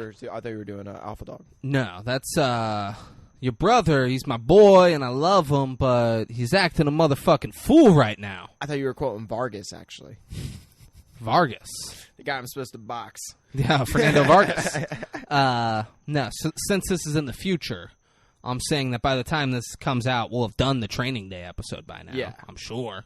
For sure. So go check out the 5 6 Kings episode on Training Day. It's a great one. It's one of my favorites. Mm-hmm. Braden said the N-word a few times, No, and we got in some hot water for it, but What? When? we moved past it when we did the Training Day episode. Guys, go Go check it out. try to find it. There's no evidence of it, but It's there. the more you Google us, the more we go up in searches. So we appreciate, all the value you guys put towards us in our show. I still can't believe you said the N-word. And you weren't even quoting the movie. You said it like angry. It was... I David, definitely thought less of you in that moment. Because I fucking hate So nipples. Charlie runs in to his house saying he found the ticket. He found that was really funny. Yeah, I fucking hate you, yeah. David. Yeah, nipples. You 12 years old. Look at him. Fucking loser. This is his time to shine. Charlie runs in saying he found the ticket, and all the old people, they don't believe him. And then Charlie's like, that dude in Paraguay's full of shit. And he's like, read the fucking ticket. Tell me what it says. And he reads it, and it's like, oh, it's from Mr. Willy Wonka. Go to the factory at 10 a.m. on the 1st of October. Don't be late. He's like, wow, this is real. He's like, you can bring one family member with you, but that's it. And Charlie says, I wish I could bring you, Grandpa Joe. And then what are you just doing something with your hand? Yeah. Okay. Yeah, don't worry. All right. I thought you were like, oh, let me come in on that. I was like, yeah, come on, jump in. No, don't worry. You're killing it. And Grandpa Joe then he's like, well, let's go. Let's do this. He's like, flip the covers up. Help me, grab my legs, move me over. And then like struggles some at first to get up, but then is standing and fucking dancing around and moving around the whole thing. Well, first he can't fucking barely walk. He's like He fucking struggles, falling but over. doesn't struggle enough. But yeah, quickly turns it into time to sing and dance. I never thought that I would fly over the moon in ecstasy. Yeah. He's hitting like jumps. I got where a golden ticket. I got a golden twinkle in my eye. Fucking hits a couldn't little be jump, done. brings the heels together. It couldn't be done. I don't know the words. Come on. But it could be done. But it could be done. Good morning. Stop it. Just say good morning. Good morning. No, good morning. Good morning. You gotta be like, you're responding to my good morning. Good morning. No, you don't do it the same. You don't respond to someone. If someone talks to you and you respond in the same tone as they're talking, you're an asshole. David, I don't remember the You're song. an asshole bro. and you're mocking them. I fucking hate the music. But the music is great. Like watching this, I forgot how I was like, oh, this is fun. Like Grandpa Joe's a piece of shit because it's corny. It's cringy. He has spent the last 20 years refusing to work and even get out of bed. There are bedpans surrounding that bed. And now he can hit He's these shitting jumps. and pissing in a bedpan and making his daughter clean it, and his grandson refusing to work. They both work long hours to support them and pay for his fucking tobacco.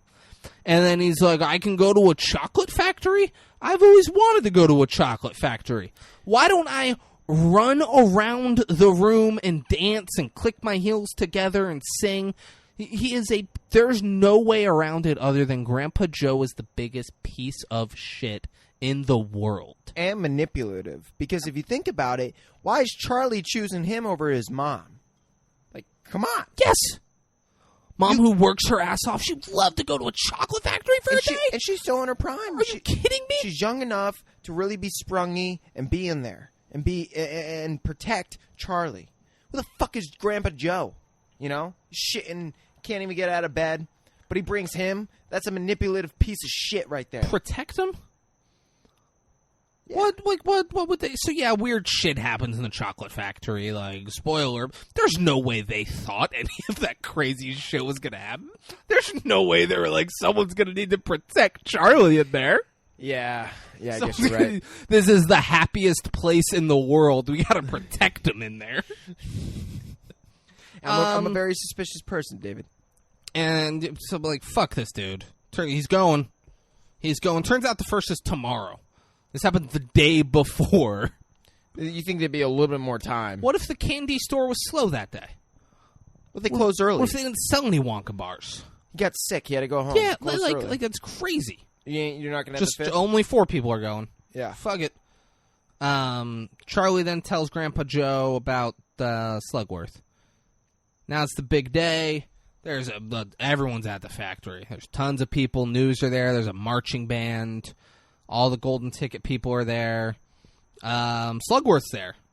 He's chilling. And the clock strikes 10 a.m.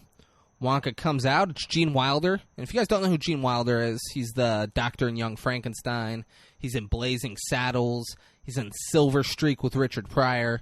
He's known for comedy, mostly. And this might have been before all of those, though, that he did Willy Wonka. And I mean, so he's known for Willy Wonka more than any of this. Piece. If you guys did not know, I would be shocked if you didn't know who played Willy Wonka in this. And, like, you watched it today, and you're like, oh, my God, it's the guy from Silver Streak. I'd be very surprised. Yeah. But he comes out with a cane, and he's walking really slow with a limp, and everyone, like, they cheer as he comes out, and then they get quiet, and they're like, oh, man, this is sad. And then he falls forward and somersaults up to his feet and, like, takes a bow, and the crowd goes bananas. And so that was Gene Wilder's idea because he wanted to add a mystery aspect to his character to have the first impression be a trick to where you don't know what his character does, whether he's telling the truth or not for the rest of the film. So that was all Gene Wilder's idea, and it wasn't in the script or anything. He came up with that on basically, I don't want to say on set, but like he brought it to set and was like, I'm going to come out limp, and then I'm going to act like I'm limping and then do a fucking somersault and be like, I'm fine. Just so everyone now for the rest of the movie is like, we don't know if he's telling the truth or not. Fantastic. Yeah, great. Yeah. Great on Gene Wilder. He added so many aspects, like ad-lib, improv things to this movie that just helped make the whole thing. Oh, dude, I have so many times in this. Most of the things I talk about from this point on are things he does. Yeah. Like at this point, this was his movie. Yeah. Charlie was a background character at this Everything point. Up until now, it was all Charlie. Now Charlie's a background character. Everyone. Gene Wilder Yep. is the guy. Yep. He meets all the golden ticket winners at the gates. Apparently, he said to Charlie, he's like, I remember reading about you in the news. I'm very excited to meet you. Reading about you in the newspaper. That day, he like the day before, he got the golden ticket. Yeah, how's that? He had time to do a newspaper article about him and for Willy Wonka to receive, because people get their newspapers midday, apparently. That's some fuckery. Yeah, that's a hole. That's a big hole. Big hole. But Willy Wonka is very, very quick-witted, very charming with everybody. He was perfect person to do this role. Yeah. Like, as he's meeting everyone, he's very, very charming, just handles it well. They're going inside, he shows everyone where to put their hats and their coats, and it's hands coming out of the wall. And when they put their stuff on it, the hands grab it. And everyone's like, whoa, that's crazy. And it reaches. Grandpa Joe keeps his hat on and turns around, and the hand reaches and grabs it off his head. Yeah. And he says, little surprises around every corner, but nothing dangerous.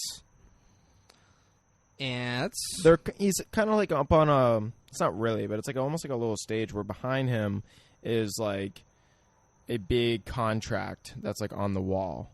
And, you know, some of the business guys are like, what is this? You know, like, we're not signing nothing, Shay. I need my lawyer to read over this. No. Yeah. It's exactly what the father... The fathers are protective over their... There is a humongous piece of paper on the wall. David, that's exactly what one of the dudes You said says. the business guys. It's the fathers. The fathers, yeah. Willy Wonka is telling their children to sign this contract. Yeah. Where it is humongous writing at the top, and then writing so small that you cannot read it. Yeah. As it goes down, it gets smaller and smaller and so small. They're like, no, we don't want our fucking daughters signing. They were good fathers in that moment. Yeah. I'm not the way you did it, you said the fucking businessmen are like, oh, I'm not signing nothing, say. Yeah, like, sure. Yeah, definitely get it. They were like, I don't want my daughter signing this shit. This is crazy. What the fuck is this? Yeah, we need to have a lawyer read over it because, like, what the fuck? I'm not signing nothing. Veruca yells at her dad and signs it. Willy Wonka says, nicely handled, Veruca. There's a girl who knows where she's going. Yeah. And the lady, Mike TV's mom, says, I assume there's an accident indemnity clause. And Willy Wonka says, never between friends. He's just, this whole movie, watching it as an adult, because when I was a kid, that went over my head. Yeah. Watching this as an adult, this whole movie, I'm like, he is fucking funny. Yeah. And everything he does, it's always in response to someone else. Yeah. And it's very funny. And I don't know about stuff like that, but I would almost assume that he's like maybe even improv and some of that stuff, like those little reactions. Yeah, I wouldn't doubt it. Yeah, and they were all very funny. Mm-hmm. So they sign it. Mike TV says they saw it in the movie once. Guy signed his wife's insurance policy. Then he bumped her off. Willy Wonka goes, clever. And Grandpa Joe, fuck Grandpa Joe. He tells Charlie to sign. He's like, we got nothing to lose. Sign it. Yeah. No, you got nothing to lose, you old piece of shit. I got my whole life ahead of me. Charlie's 10. Yeah. he could lose so much by selling his soul away. We got nothing to lose. Sign away, Charlie. So everyone signs it. Wonka opens a door, and the people run in, and it's a hallway that gets more narrow. I hated this scene because it seemed a little forced.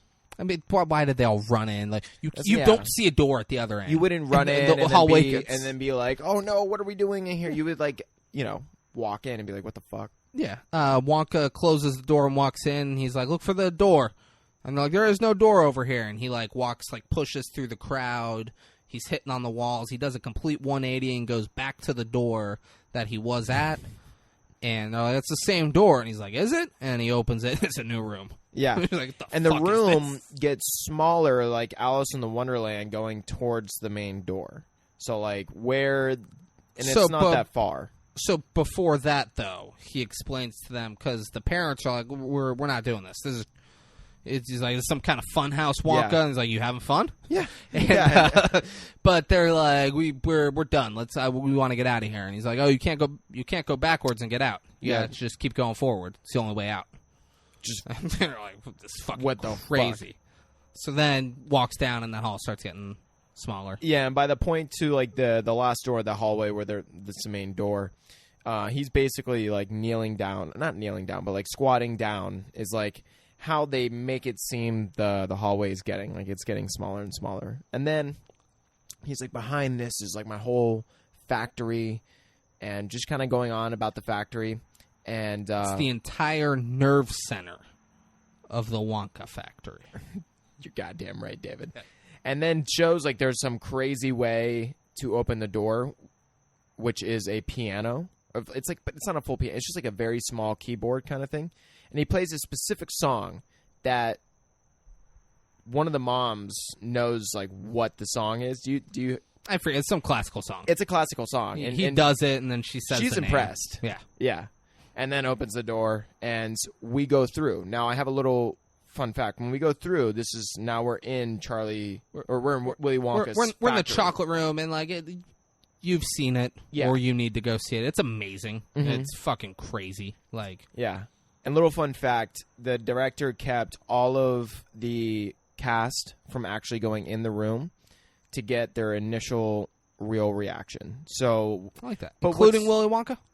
no, I don't think Willy Okay. Wonka. All right. I think it was just like the kids and like the parents. But Makes sense. yeah. But what's funny is if you watch them, they're pretty like Charlie looks pretty amazed, but they're all kind of just like standing there. They're not like overly like augusting and shock, I think they're trying to survey it. They're like, which is probably a real reaction. Yeah, because they probably didn't get told, hey, you're going to run to this specific thing. You're going to run to this specific thing. Yeah. So they're probably looking around like, all right, what would be a good spot for me to go to? No, it's like to get a good shot. Like they're trying to That's how survey it would be. But like Yeah. if a director was to direct it, they'd be like, we want you to look shocked. And then it would probably look overplayed. I want to sing the song, right? Go ahead. So as they go in, he starts singing. And it's, come with me. And you'll be in a world of pure imagination. Doop-a-doom, boom, boom, boom, boom, boom, boom. And it starts going, if you want to view paradise, You got simply look around and view it. It's like this song, it's like a 3-minute song. Where they just walk around the fucking thing and he's singing. So then the whole song's what's about... great. We're filming this outside on Braden's front patio, and I hear neighbors going in and out, and I wonder if they I don't think they know we're doing a podcast in here. I think they think Braden and I are just sitting on his patio talking through Willy Wonka and the Chocolate Factory, scene for scene with each other, just going. That's what through normal it. people Yeah, do. Just go through a 50-year-old movie. He and I are just sitting here doing it. I mean, it makes Braden's got sense. fun facts at the ready. Yeah. But he sings a long song while everyone's running around and eating. Well, right before this, everything in yeah. there's edible. No, but right before this, Before they went in, he says everything in this room is edible. Yeah, but as he's singing the song, I really wonder, how they rehearse this, because as he's singing the song, they're walking down the steps, and he keeps taking his cane that he still has, and he's whipping it right in front of him, to the point to where, it is literally right in front of the actors, the kids, and I'm like, oh, he's being precise, but they got to be precise too, And it's so he's singing and walking in, and they're walking behind him. And he keeps doing that and stopping them from going in. Oh, and he's walking back and forwards up the steps. I'm like, oh, Willy Wonka's, he's athletic. He's got some coordination. I mean, I feel like I could do that. Yeah, probably. I couldn't do the dancing that Grandpa Joe's fucking lazy ass did earlier. That was impressive. That was impressive. And eventually he as he's doing that, he kind of just waves his hand forward and lets them. They all run to different parts. What a psychotic fucking song. You're in my world of imagination that I created. Simply look around and view it. Anything you want to do it. It's like seduction. It's think about when you watch Rick and Morty and they make their musicals. It's always some weird seduction song that is literally a knockoff from these musicals, from Charlie and Willy Wonka and shit, bro. It is, they're weird, cringy, seduction, corny fucking songs. None of them are parodies of Willy Wonka, though. Not parodies, but they're a knockoff, is what I'm saying. The gimmick of the song itself, I feel like. I don't think so. I think so. So they're all singing. They're all singing. He's singing. They're all eating all the shit. And then Veruca's dad is up to... There's a river in there. It is... For you to think it is anything other than a chocolate river on site is fucking bonkers. Well, actually... But he looks at it... You're in a chocolate factory, and he says, this is the chocolate room where everything's edible. Yeah, yeah. And Veruca's dad's like, oh, man, you got a real polluted river in here, eh, Wonka? He thinks it's, pollution and stuff. But, yeah, no, that's I have a room where I told you everything's edible. and then I have a super polluted river that just goes right down the middle of it. Get the fuck out of my face, dude. He's like, and he explains like it's chocolate. Yeah. It's mixing my chocolate in there and then going up through the tubes, the different chocolate stuff. He explains it. Yeah, you are right about that. Yeah. And he says the waterfall is how he gets it to the perfect texture. Yeah. It's the best way to mix the chocolate because no one else has a chocolate waterfall. Nobody. No one has a fucking chocolate waterfall. But fun fact, Let's hear it. it is just polluted water. It's for just water sure. with brown shit in it. Yeah, there's no way. There's no way they made a chocolate river Well, and what's- chocolate because he says it does like 10,000 gallons an hour. What's funny is that critics said it didn't look chocolatey enough. So in the remake with fucking Johnny Depp, they didn't use actual chocolate. It was like fake chocolate, but it was the same consistency as real chocolate. So it actually looks. So they got like 180,000 gallons of fake fucking chocolate texture. Fucking And that's another liquid. reason why the remake with Johnny Depp sucked. Yeah, because they didn't have. And this yeah. is a great movie. Yeah. I was like, man, it didn't look that bad. It looked like brown water, sure. Yeah. But fuck Farouk's dad. Yeah. Oh, polluted water, eh? Yeah. It's like, no, it's not, dumbass. Charlie points out, he's like, Grandpa, look at all the little people across the river. And they're, if you don't know, they're Oompa Loompas. They're orange, they have green hair, they're wearing white suspenders. You know what an Oompa Loompa is. There's no way you clicked on this and have listened to this point in the podcast. And when I say Oompa Loompa, you're like, the fuck is that? The fuck is it? You Oompa Loompa. have to know. If not, go watch this movie. Yeah. And he explains, like, they're Oompa Loompas. They're from Loopaland. And Mike TV's mom's like, that's not a thing. I'm a teacher. Well, he's like, oh, well, then you know all about it. How it's what a terrible country it is, and how there's beasts, crazy beasts, and like he said a bunch of crazy. Yeah, this is names. part of one of the continents that they didn't name before. Yeah, he says a bunch of crazy names about all these beasts. He's naming crazy sounding beasts that aren't real. Oh, and he's says getting they like would really they would into eat it. 20 Oompa Loompas for breakfast and think nothing of it. So I had to rescue the entire populations of Oompa Loompas on Loompaland and bring them to my factory. where they can live with me in peace. Yeah, naturally, that's how you would do it. Veruca then yells at her dad that she wants an Oompa Loompa, and Willy Wonka sells one to Veruca and her dad. Yeah. And it's like a slave bargain. and like the It's and fucked the up. Oompa Loompa's like, I don't want to fucking go with them, and he's like, you're their So- property now. Yeah. I sold you. You are their fucking property. I owned you. You go with them. Now They own you. Yeah. Yeah. That 10-year-old girl owns you. You do whatever the fuck she says. Yeah, it was fucking dark. It was sad. The Oompa Loompa started crying. Yeah. Veruca and the dad laughed. Dad spat in his face and said, "You're fucking pathetic." Dude, it gets crazy. dark real It was quick. fucking crazy. Like, whoa, well, that's a turn. But you know, Willy Wonka's a businessman, so. Yeah, you got fucking money over everything, bro. Yeah, dude, and you got a whole Money population over- of them. You might as well sell a couple. He has all of the Oompa Loompas. All of them. Sell one to Veruca and her dad. Yeah. We look And they're over. rich. He's going to live a great life. Yeah, he's gonna be fine. Yeah. Or it's gonna be awful. It's gonna be awful because that's a terrible family. It wouldn't be great. It would not be a great life. They're not buying an Oompa Loompa to take care of them, let them live a good life. They're humiliating that Oompa Loompa. But yeah, that doesn't happen. So yeah, you had to say that. Yeah, you had to clear it up. That, dude, the I Willy wouldn't Wonka doubt that there's didn't someone like, say- wow, great. I hope there, dude. Don't ever clear something like that up. I hope someone listens and they're like, man, I've never seen Willy Wonka, but apparently they're selling people yeah. to families I in thought it. they like- sold chocolate. Yeah. I hope people thought that they were naked in the processing factory. I didn't give that away. Going through the things. You didn't, but you felt the need to give this one away.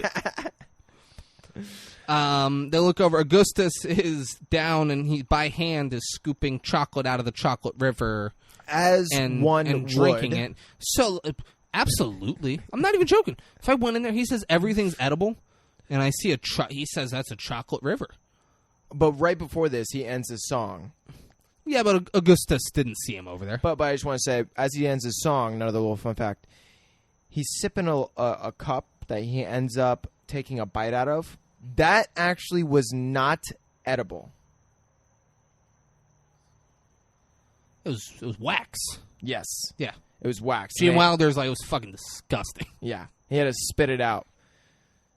Also, I don't think edible cups were impossible to make in 71. Yeah. Make him a fucking chocolate cup. Yeah. He wasn't really drinking anything out of it. Didn't Yeah. really need the whole liquid. He never actually, Get that him was a cup definitely a that fake looks, drink. get him a fucking good chocolate that looks like a cup. Yeah. Don't torture Gene Wilder. That's what I'm saying. Yeah. But so Gene Wilder ends up seeing this fat kid drink fucking chocolate out the river, and he starts freaking out. He's like, "Hey, wait, you can't do that. You're contaminating my chocolate." He's like, my chocolate can never be touched by human hands. And then Augustus falls in, and Willy Wonka goes, "My chocolate!" He's not handling this part great. No. And Willy Wonka, Augustus gets sucked under, and Augustus's mom is like, "Well, you need to help him." And he goes, The one bit of English that she knows. exactly like this. He goes, "Help, police, murder." Exactly like that. Exactly like that. Dude, psychotic this guy is. Help, police. I just said that murder. like Yoda. Psychotic this guy is. She's like, he can't swim. And he's like, well, there's no better time to learn. And then he gets sucked under. He gets sucked under, and he's calmly explaining that he's going up in the tubes, and the pressure's going to build up behind him. He's going to shoot through it. And then that happens. Well, Charlie's fucking Grandpa Joe goes, "Remember, Charlie, how I explained how a gun works?" And then he just gets fucking shot up. Yeah. Like a bullet would coming out the chamber. And the mom says, "He'll be made into marshmallows." And Willy Wonka says, "No, he will not. That is impossible." And she goes, "How do you know?" He goes, "Because that doesn't go to the marshmallow room. It goes to the fudge room."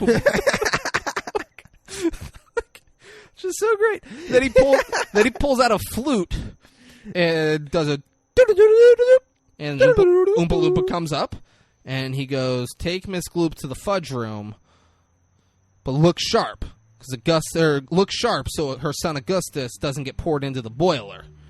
And she's freaking out, and Willy Wonka says to this German woman, "Nil desperandum, across the desert lies a promised land." What the fuck? Across the desert lies a promised land is, the Jews went through the desert for 40 years until they got to the promised land of milk and honey that got told about. So to a German woman, less than 20 years after World War II, he's making Jew references to her. That is insane. It's great. That is across the desert lies a promised land. Oh my god. The Oompa Loompas then, so like, Oompa Loompa Doompity Doo. I've got another puzzle for you.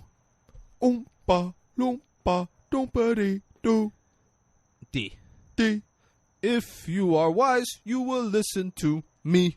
Yeah. Every one of their songs, they do a few songs. And if you've never seen this movie, this sounds insane to you. Honestly, go watch the movie. Or just go look up Oompa Loompa songs. Honestly, that was one of the creepiest, corniest, cringiest things I've ever heard in my life. And I'm like, whoever made this looked at themselves like a psycho fucking path in the mirror, sang this to themselves, and then said that's going to be great. We're going to give this song to a bunch of midgets. We're going to shoot this in a really weird way. Dude, little people. I do enough making you look like a fucking scumbag. Don't say hateful things on your own. That's not the proper term.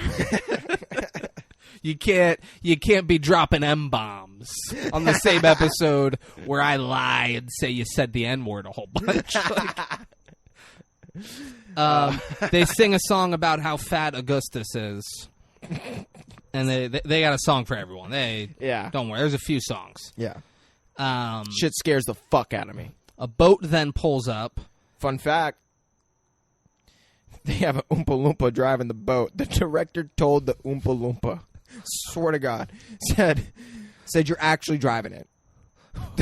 Told him you're actually driving it, so do it fucking well. Little does the Oompa Loompa know, the fucking boat is on tracks. And he's not actually driving. So this director lied to this fucking guy. It was like, no, dude, you're actually driving it. So, dude, I paid attention when I was watching this, and this guy was like full on giving it his all. He was like, oh shit, I got to make sure I bring it right to him. Go rewatch it. This guy is going. He is really doing it. Like you could tell when he's pulling up initially. He's like, "Oh shit, I gotta steer the shit, bro." It is hilarious. That is so fucking great. Another little fun fact. So fucking great. There's only enough seats for everyone that is there at that point.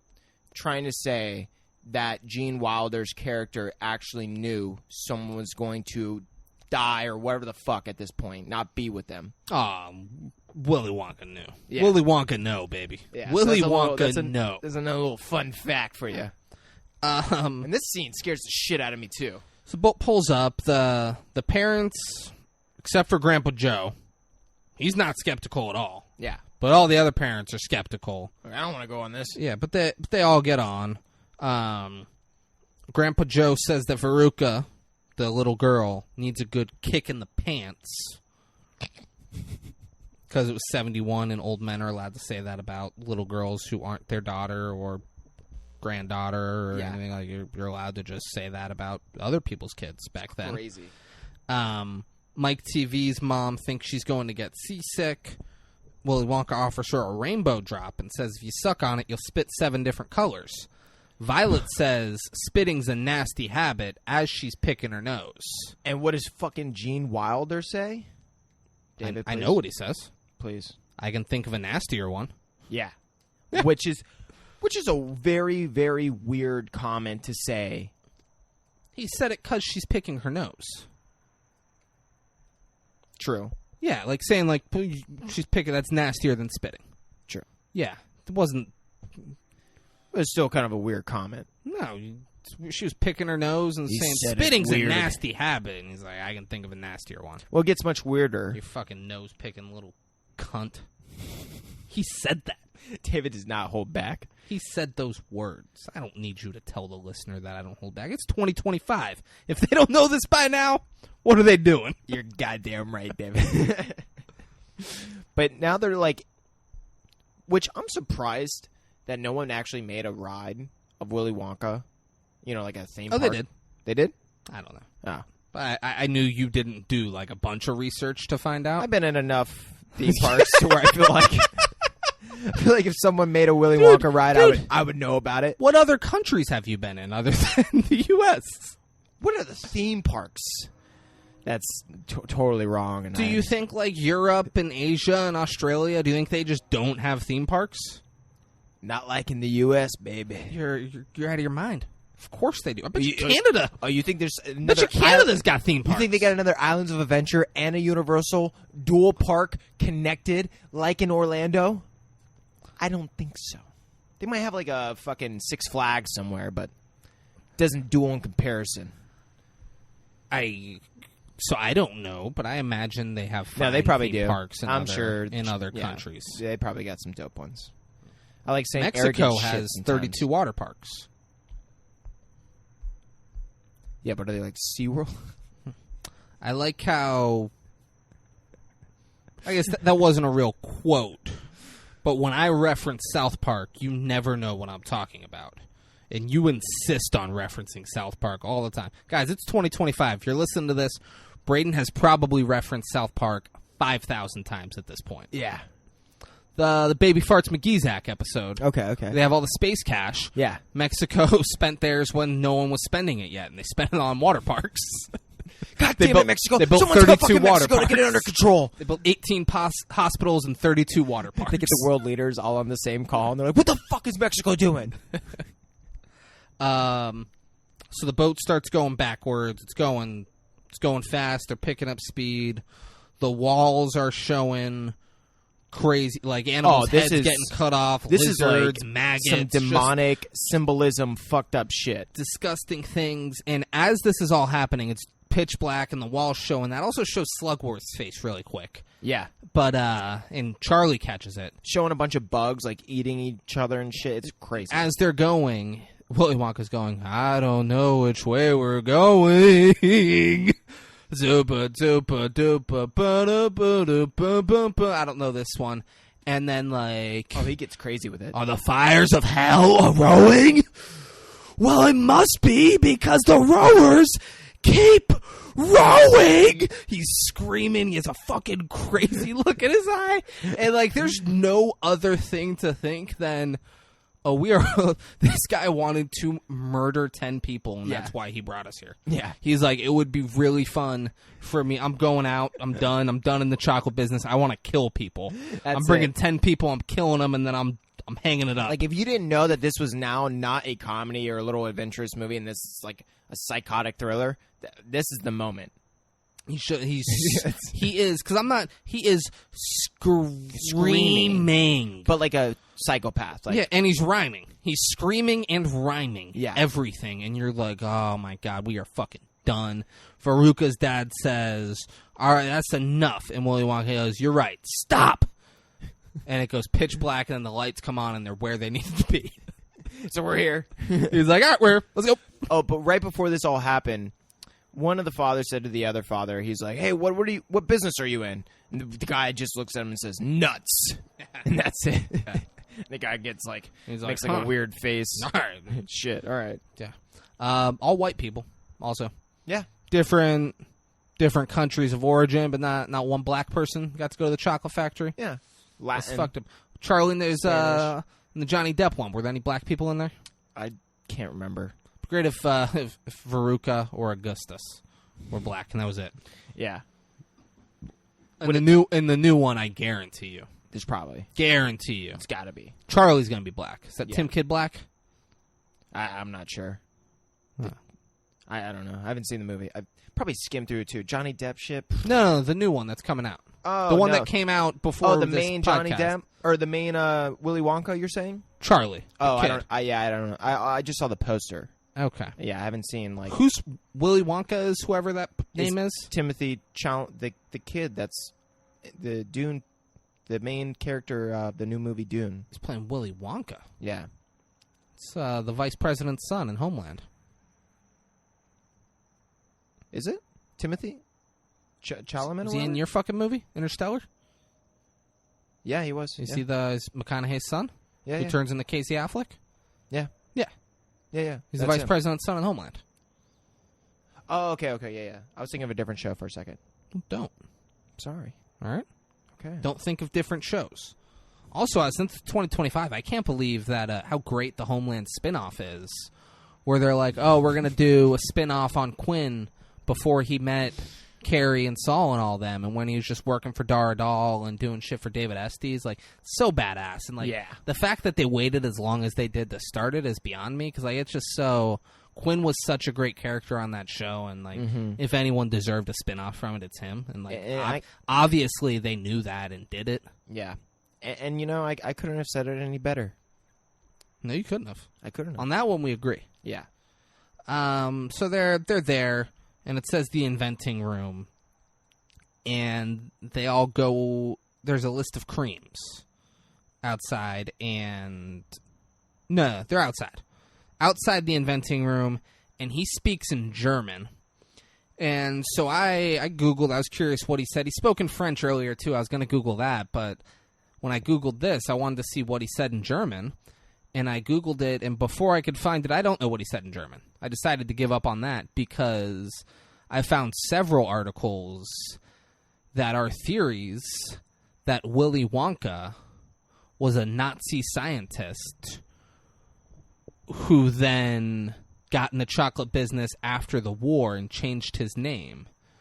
So, like, he worked for the Nazis and was working on the hydrogen bomb and the atom bomb. Yeah.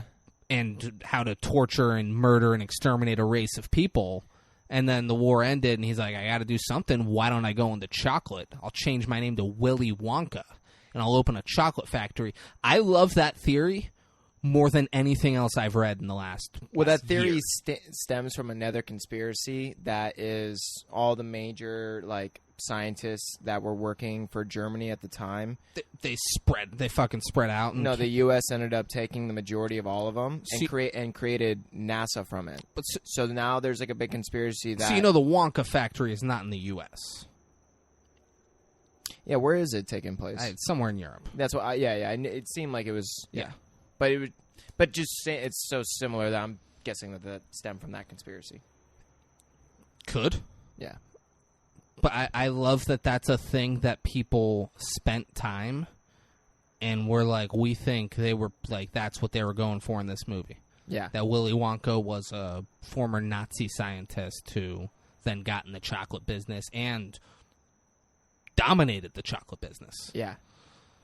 So I don't know what he said in German because I got stuck on that and was like, oh, this is fuck whatever. I don't care what he said. Yeah. Because he didn't say, like, let's kill the Jews or anything like that. He tells them not to touch anything or tell anyone anything they see in the inventing room. And once they go, or on the wall right outside the inventing room, there's a list of creams. And it's dairy cream, sweet cream, whipped cream, hair cream. And then they go in. Yeah, I saw that too, and I was like, that's pretty weird. Yeah. Inside, it's fucking crazy in the inventing room. Oompa Loompas are all over the place. They're just scattered. They're writing shit. I don't know what they're writing, but they're like taking notes on stuff and nodding and like going around mixing shit together. Wonka was out there, but the second he goes in the inventing room, he like just gets super wacky. He's throwing clocks into mixing things. He tastes something. He's like, this needs a clock, and throws a clock in it. He's throwing coats shoes. and stuff, and He threw shoes, fucking cleats. He touched something. He's like, and the kid goes, "Is it too hot?" He's like, "Nah, too cold, much too cold," and then throws a coat in it and mixes it up. Like he's out of his fucking head. Yeah. And then there's something that has a big, like a big cover over, big and it cover, says, "Do not touch, private, leave alone." Uh-huh. And Violet's dad like tries to look underneath it, and he's like, "What the fuck you doing? Stop it." And they're like, "What is this?" He's like, "You really want to see?" And they're like, "Yeah, we really want to see." And he's like, "It is everlasting gobstoppers." And he hits it. It's wacky, poo poo, and or no, Mike TV says he goes, "How do you make it?" And Willy Wonka goes, "I'm actually part deaf in one ear. I need you to speak a little louder next time." I fucking love it. Yeah, he's great. He's great. Part deaf in one ear. You should speak a little louder next time. Because I'd like to think that the little kid just yelled. He yelled his line. He did, yeah. And Willy Wonka's annoyed. like the actor. And Gene Wilder was annoyed. And he's like, I'm actually part deaf in this ear. You should speak a little louder next time. They're like, oh, that's great. Let's keep that. Then he like pushes a button and it does a thing. And it makes everlasting gobstoppers. And he's like, you can suck on them forever. And they'll never lose flavor. I don't know. Just suck on them forever. Just Fucking middle schooler over here. And he makes them all swear that they won't give them to anyone or tell anyone about it, and they all swear. But what's Veruca do? Fucking crosses her fingers. Yeah, she crosses her fingers behind her back, so she's gonna fucking tell somebody. And Willy Wonka sees it and then beats the shit out of her in front of her dad. The Oompa Loompas hold Dad back. No, so then he starts beating Dad, and they're holding Dad back with the cane. He's still got his cane, just whacking him. And do you remember what the Oompa Loompas did? They raped Veruca in front of Dad. It's a fucking dark movie. This is a dark movie. Pushing the envelope. He gives them all everlasting gobstoppers, and then they go somewhere else. And they go up to this fucking crazy looking machine, and it's like I don't even know how to explain it. There's shit all over, and it's going boop boop boop boop boop boop boop boop boop, and takes like 10 seconds, and then a piece of gum comes out, and it's a piece of gum that's a 3-course meal, and Violet grabs it, and Willy Wonka's like, I wouldn't do that, and she's like, it's gum, I'm the gum girl, I'm gonna eat it. And once she starts chewing it, he goes, stop, don't. Oh, no. And she's chewing it, and she's like, ooh, tomato soup, delicious. Roast beef and a baked potato. And the dad's like, oh, yeah, does it taste great, honey? Yeah, he's like, what's for dessert, sweetie? Yeah. He's excited. And she's like, blueberry pie with cream. Oh, I can taste it. It's so delicious. And then, like, her face starts turning blue. And the dad's like, "You're turning blue." I was like, "You're blue." And then like she starts getting purple, and he goes, "Violet." Her name's Violet. "Violet, you're turning violet, Violet." And then she starts to like balloon up, and Willy Wonka goes, "This happens every time they become blueberries." And then every time it gets to dessert. Yeah, every time. I haven't figured out the dessert yet. Every time they turn into blueberries. Yeah. And then blows a little boop, and Oompa Loompa walks up, and he tells him to bring her to the squeezing room to get all the juice out of her. He's like, "She got to be squeezed. She's full of blueberry juice, or she's gonna pop." And the Oompa Loompa like whispers, and this might not happen here. This happens. Okay, this happens later. All right. The Oompa Loompas then all go around her, and they're fucking. Dude, they're rolling her back and forth in front of the fucking everyone, in front of the dad. And no one's like, dude, this is what the you know what, the parents are completely to blame. Because if I'm the dad, I'm like, all right, you got to stop. Yeah, stop rolling my daughter around. Stop raping Veruca. But yeah, the Oompa Loompas, they're rolling her around and singing an Oompa Loompa song about how she chews too much gum. And then they leave the room, and the dad follows. And what do they say? Are you fucking kidding me, Braden?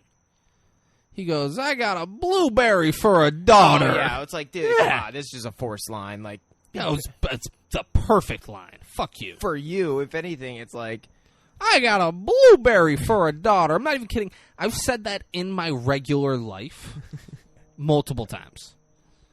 Right? Yeah, if someone's complaining, I just go, "Oh, I got a blueberry for a daughter." So the next thing, there's wallpaper, and it's all flavored, and he's like, try the oranges, they taste like orange. Try the cherries, they taste like cherries. Try the snozberries, they taste like snozberries.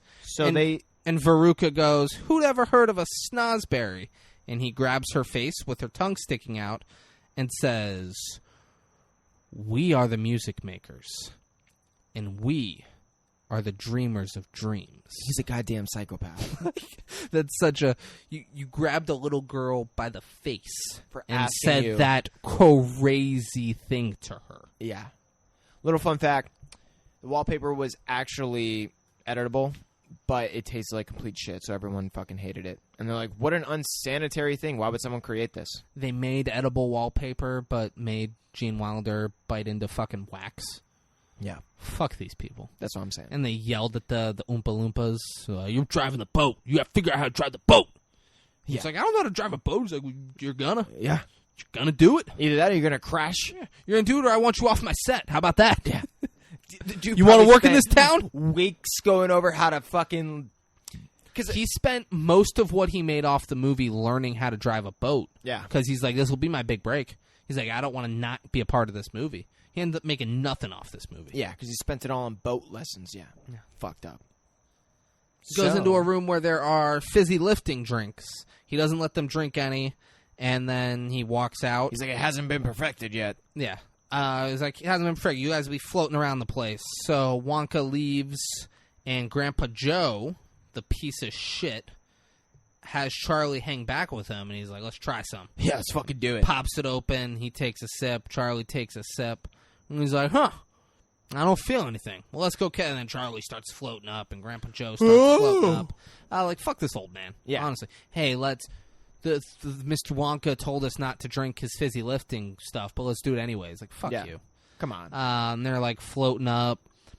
And at first they're scared. Then they're like, oh, this is fun. We're flying. And they're, like, doing flips in the air. Wow. And then they're like, oh, shit, we can't stop. There's a fan up there. We're going to hit the fan. And then they start freaking out. And Grandpa Joe fucking starts it off terrible. He's like, we're going to get chopped to bits. Is the first fucking thing to ribbons. Oh, ribbons. We're going to get chopped to ribbons. Jesus. Even worse. But yeah. And then so, obviously, Charlie's freaking the fuck out now. Yeah. Grandpa Joe then, like, just burps accidentally. And realizes that'll make you go down. And he starts screaming at Charlie, you gotta burp! Burp, Charlie! It's the only way! You don't know it's the only way. Yeah. It's the way you've discovered in the 30 seconds that you've been familiar with fizzy lifting drinks. Could probably fart too or something, you know? Yeah. Maybe pee. Maybe pee, maybe pee, no gas. You can queef? Queef? Yeah, queef. Queef, Charlie. It's the only way. So they burp, and they burp their way all the way down to the ground. Look at that. And then they go and they catch up to Wonka and the rest of the people. And Wonka is showing them that he has quadruple-sized geese that lay octuple-sized golden chocolate eggs. Of course they do. Yeah. Why wouldn't that exist? Mm-hmm. And there's a little thing underneath. He calls it the egg-dicator. It drops down and it decides, it can tell if it's a good egg or a bad egg. If it's a good egg, it pushes it over. It's the thing where they get wrapped up and sent out as golden Easter eggs. If it's a bad egg, the floor just drops out and they go down the chute. And Veruca wants a geese, so She wants it now. yeah. So again, Wonka sells one to her dad because he's all about the money, and then Veruca strangles the goose to death in front of everybody. Yeah, And like says, there's that's so what many... I think about this fucking geese. It makes her Oompa Loompa. The other Oompa Loompas go to clean it, and she's like, no. I want my fucking property to come clean this goose up. Yeah. And then he comes and cleans it up, and she's like, you missed some feathers, and like he picks up the feathers. It's a sad movie, guys. Yeah. It's always one of my favorite parts, but... No, but Willy Wonka says that she can't have one, they're not for sale, and then she sings a really long song about how she wants it. Fun Don't fact. care how I want it now. Fun fact, this it was a long song, and it took a long time to film, because apparently the part where, the very end, where she pushes the cart into the boxes, and she kicks the boxes and throws, like, the ribbon on them and shit, that would... This is her, real quick. She's singing, and then she's like, there's a part in the song where she gets angry in the song. Yeah. And then she starts trashing the room and, like, fucking with the Oompa Loompas. She has, like, a cart, and, like, she's like, oh, I'm going to push it at you. And they're like, whoa, they're backing up. And then she throws the cart into, and they like, get out of a the way. bunch of boxes, and they knock them all down. She starts kicking and just fucking everything up. And apparently that took that specific part where she's kicking the box and everything took 36 takes. Can you imagine her throwing the cart into those stacked boxes? There's like 50 or 60 stacked boxes, like 20 feet high. Imagine you had to do that 36 takes because, I don't know, I guess like her with the singing and that action was just too much for either her or like maybe the camera operator, I don't know. And I'm guessing, so she knocks all of them down. I'm guessing they all didn't fall every time. Yeah, something like that. She was knocking down a section of it. They were saying it was more of the choreography of it. And the actress was saying she had to do 36 takes. And she was like, that was the hardest thing she ever filmed in her career. What'd she do after Willy Wonka and the Chocolate Factory? She was the only one that actually ended up going on to keep acting. I don't know what she did. What but about Gene Wilder? No, kids-wise. So I knew what you meant. Oh, okay, yeah. But yeah, all the other kids didn't really keep on acting. They probably did some stuff up to this, but didn't like do it lifelong. She was the only one. All right. Cool enough. And she jumps up on the egg-dicator as like a big fucking part of the song. idiot. She's like, don't care how I want it. And then the egg-dicator decides she's a bad egg, and the floor drops, and then as she's going down, it's no! And that far of a drop, she's dead. So the dad's like, Wonka, where'd my girl go? And he's like, oh, she could be stuck in the tube, or she got burned by the furnace. There's no way of knowing. So the dad runs and dives down the chute. And Well, at says first he's a like, bad you're egg. kidding, right? He's like laughing about it. He's like, you're kidding, right? He's like, no. I was like, no. So he dives down, and Grandpa Joe says, well, Henry finally got what he wanted. And they said, what's that? And he goes, Veruca went first. Jesus. He's a fucking dark guy. Yeah. The Oompa Loompas then sing a song about Veruca being a brat. This shit gives me nightmares. Don't really want to go into it, but... Well, then don't bring it up. If you don't want to go into it, don't bring it up. It's crazy. Oh, it's like really traumatic for me, but I don't really want to talk about it. If we could just move on, I'd appreciate that. We then see the Wonka mobile. It's a fucking crazy looking fucking vehicle thing. Like, how much did that thing cost? And the Out of their Oompa budget. Loompas are dumping soda into it. And he's like, that's how it runs. It runs on soda. And Mike TV asks his mom. He goes, do you think Slugworth would pay extra to know about this? And she says, just keep your eyes open and your mouth shut. Wonka starts driving the Wonka-mobile. Do you have a fun fact for the Wonka-mobile? Nope. Only had enough seats for the people that went. That's another good fun fact. There we go. The Same person who as- same as created the boat. first fun fact about the boat didn't think Should've- about that. Yeah, they fucked up. Yeah. But David did. They get all covered in foam as it tries. It's just shooting foam. Like, they're fucking covered in it. And then they pass this little, like, section of wall where it's a tiny section of wall, but the mobile takes a long time to get through it, and they come out clean on the other side. And he calls it a Wonka wash. And what was so silly about this vehicle is it went 2 miles per hour, and it went down one hallway. Yes, they bring it up. Yeah. Yeah, Right. they said, she's like, that's it? That's as far as we're going? And Mike TV goes, couldn't we have walked? And Willy Wonka says, if the good Lord wanted us to walk, he wouldn't have given us roller skates. Dude's a fucking psychopath. He then makes everyone put on white jumpsuits that have goggles, and they walk into a room where there's a huge video camera, and just so Willy silly Wonka looking. starts to explain how television is made, and then Mike TV cuts him off and explains it himself, and Willy Wonka tells him to open his mouth a little wider when he talks. Another Gene Wilder ad lib. They then bring a humongous Wonka bar in, and they zap it with the camera, and it's floating above them in tiny particles, and then there's a TV screen on the other end of the room, and they look over and they see it. Willy Wonka tells Mike TV to grab it, and he's like, no. And then he goes, fine, you grab it, to Charlie, and Charlie grabs it, eats it, and he goes, it's perfect. And then Mike TV asks if they can send people through the television thing, and Willy Wonka says he could, but it might have a messy result, and that's all Mike TV needed to hear. He runs over and he grabs the fucking button, and he's like, I'm gonna be sent through TV, whoa! And there's an Oompa Loompa up on the camera who's like, all right, let's do it! And like puts his goggles on, he's like, let's go! Calls it Wonka Vision. Calls it Wonka Vision, yeah. Did I not say Wonka Vision? I don't think I did. Yeah. When Mike runs over to send himself, Willy Wonka says, stop, don't, come back. And you think at this point, one of the parents would be like, let me stop my child from doing what? So the mom was like, stop it, don't do it. This mom was like, hey, don't do it. Yeah, but like grab your fucking child. No, Mike TV's, he's fucking bout it. True. He zaps himself, he's floating above them, and then he shows up on the TV all tiny, and he's like, Mom, am I coming in clear? Which I don't know if Braden has caught on to this for a long time when we do our mic checks in the beginning. I go, Braden, am I coming in clear? That's what I'm quoting. That's what I'm quoting every time we do a mic check on this show.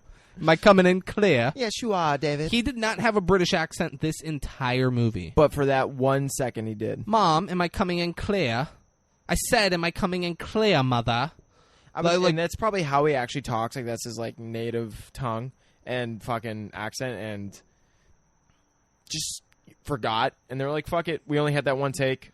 Yeah. We're just going to go with it. Mom grabs him and puts him in her purse. Willy Wonka has an Oompa Loompa bring him to the taffy room so they can pull him like taffy, and like the Oompa Loompa whispers to him, and he goes, oh, no, I won't hold you responsible. Yeah, to the Oompa Loompa. Fucking hilarious. Which is great. Yeah. The mom faints, and then Willy Wonka says, now, my dearest lady, it's time to say goodbye. No, don't speak. For some moments in life, there are no words. And the Oompa Loompas drag her out and then sing a song about watching too much TV. I just can't believe still that this movie is not acclaimed as some type of horror film. And you're crazy to think that. Maybe not horror. Horror? Like, come on. But like some psychological fucking It's not what it says. It says it's like a fucking like comedic, adventurous fucking film. Like what the fuck? Like I laughed. They went on an adventure. How are you going to say it's not a comedic adventure? This guy is a goddamn psychopath. It was funny, and they went on an adventure. For all the wrong reasons, though. Gene Wilder is trying to be funny. Oh, yeah. He's a comedy actor. He's a psychotic He's trying to be funny this whole killer. movie, and he nails it. Yeah, he does. Yeah. So now Charlie and Grandpa Joe get their coats, and Charlie asks about the other kids and is told they'll be fine. They ask what they do now, and Willy Wonka says, well, I hope you enjoyed your time here, and excuse me for not showing you out, but you go up the stairs and to the left, I'm sure you'll find your way. And then he goes in his office and closes the door. And Charlie goes, What happened? Did we do something? And Grandpa goes, I don't know, but I'm going to find out. And then just barges into the man's office. Yeah. And Willy Wonka's office is a fucking nightmare. Everything's in halves. It's half a safe, half a clock, half a desk. The director was asked, like, is that supposed to be symbolic? And he was like, no. He goes, no. We just didn't think it added to the madness the way it was, so I just thought, fuck it, we'll cut everything in half. There you go. I mean, it did. Yeah. Grandpa Joe walks up to Willy Wonka while he's sitting at a desk that's cut in half. And he's looking enraged. And he's like, what happened to that? He's like, sir, I'm very busy. He says to him. And he goes, well, what about the lifetime supply of chocolate? And Willy Wonka says they don't get it. And Willy Wonka is pissed. Yeah. He's like, you broke the rules. And he reads the contract. He's like, Article 7, Section 22. Brings out a magnifier Paragraph 4 glass. clearly states that your grandson signed. He's like, you drank the fizzy lifting drink, and you touched the walls, which will now have to be washed And disinfected. and fucking sanitized. He's like, so you get nothing. Good day, sir. You lose. Yeah, fucking screams it at him. Screaming at him. Veins popping in the face. And Grandpa Joe is like, he's like, you're a crook. You're a monster. How could you get Charlie's hope ups just like this, just to smash them down? Even though that's exactly what Grandpa Joe's done this whole fucking movie. Yeah. He's putting his own insecurities on Now Willy Wonka. I'm thinking maybe Willy Wonka is Grandpa Joe? Yeah, and it's like two people fighting themselves. So, and he's like yelling, he's like, you're a crook. How could you do this? And Willy Wonka goes, I said good day, sir. Then there's just a moment, and Grandpa Joe realizes he is Willy Wonka. Grandpa Joe, he walks out with Charlie, and he goes, I'm gonna get even with Wonka if it's the last thing I ever do. Slugworth wants a gobstopper, he'll get one. And then Charlie stops walking with him, turns around all sad, and goes back to Willy Wonka, and he puts the gobstopper down on his desk and says, he goes, Mr. Wonka, and then puts the gobstopper down and starts to walk out. Willy Wonka grabs it and goes, Charlie, my boy, you won. You did it! I knew you'd do it. And then he's like, come in here, Mr. whatever his real name is, and it's Slugworth. Yeah. And he's like, Slugworth. He's like, nah, Mr. whatever works for me. He's like, all right, we got to get into the Wonkavator, which is an elevator that goes in every direction. He's like, goes sides to side, up and down, diagonal. It's a UFO. It does whatever. And he's like, I've pushed every button in this except for one. And Charlie, I want you to push it. And he pushes it, and then they go up, and they break through the glass ceiling in the building. At which point, Grandpa Joe congratulates Willy Wonka, which I thought was weird. Yeah. He's like, you did it. Congratulations, Mr. Wonka. He's like, this isn't about you, Grandpa Joe. So Well, I don't even know why you're on this Wonkavator. I think the reason why he was saying that was because Willy Wonka was saying, I've never gone out of the factory with it, and I've never gone through the roof or whatever. Don't give this content, make it seem like it's normal for him to congratulate him. Well, it was right after they broke through the glass. That's not congratulatory. Well, that is, holy shit. No, yeah. We just went through the ceiling of that building. Yeah. You're not supposed to do that. It's because Charlie asked What's Willy, going on? He's like, can we are we going to be able to make it through or something? It's like that's a glass ceiling or something. And Willy Wonka's like, oh, I don't know. So Willy Wonka, I'm over that. I'm over what the fuck you're saying. Fuck he you. congratulated them, and it's weird that the grandpa congratulated them. I mean, it makes sense. They're then floating above the city. He had a UFO and Willy burst Wonka, through his roof. I guess Willy it makes sense. Wonka, they're floating above the city, and Willy Wonka tells Charlie that he's giving him the chocolate factory. He wants him to run it and to take care of the Oompa Loompas. Which I'd be like, take care of the Oompa. What does that entail? Dude, I don't want to do all this. What does taking care of the Oompa Loompas in mean? the factory? Like, I'm 10. You'd be like, the second you die, I'm selling this factory. Yeah, like you might trust me, but like, fuck. I don't want to commit to running a chocolate factory for the rest of my life. I have a life. And taking care of Oompa Loompas. First I had Grandpa Joe try to dictate my life. Now I have you. Yeah, fuck that. But he's like, you can bring the whole family, and you can live here. And Charlie, don't forget what happened to the man who suddenly got everything he always wanted. So what happened? What happened? He lived happily ever after. And then it starts playing. Do do do. Bow no no. Bow no no.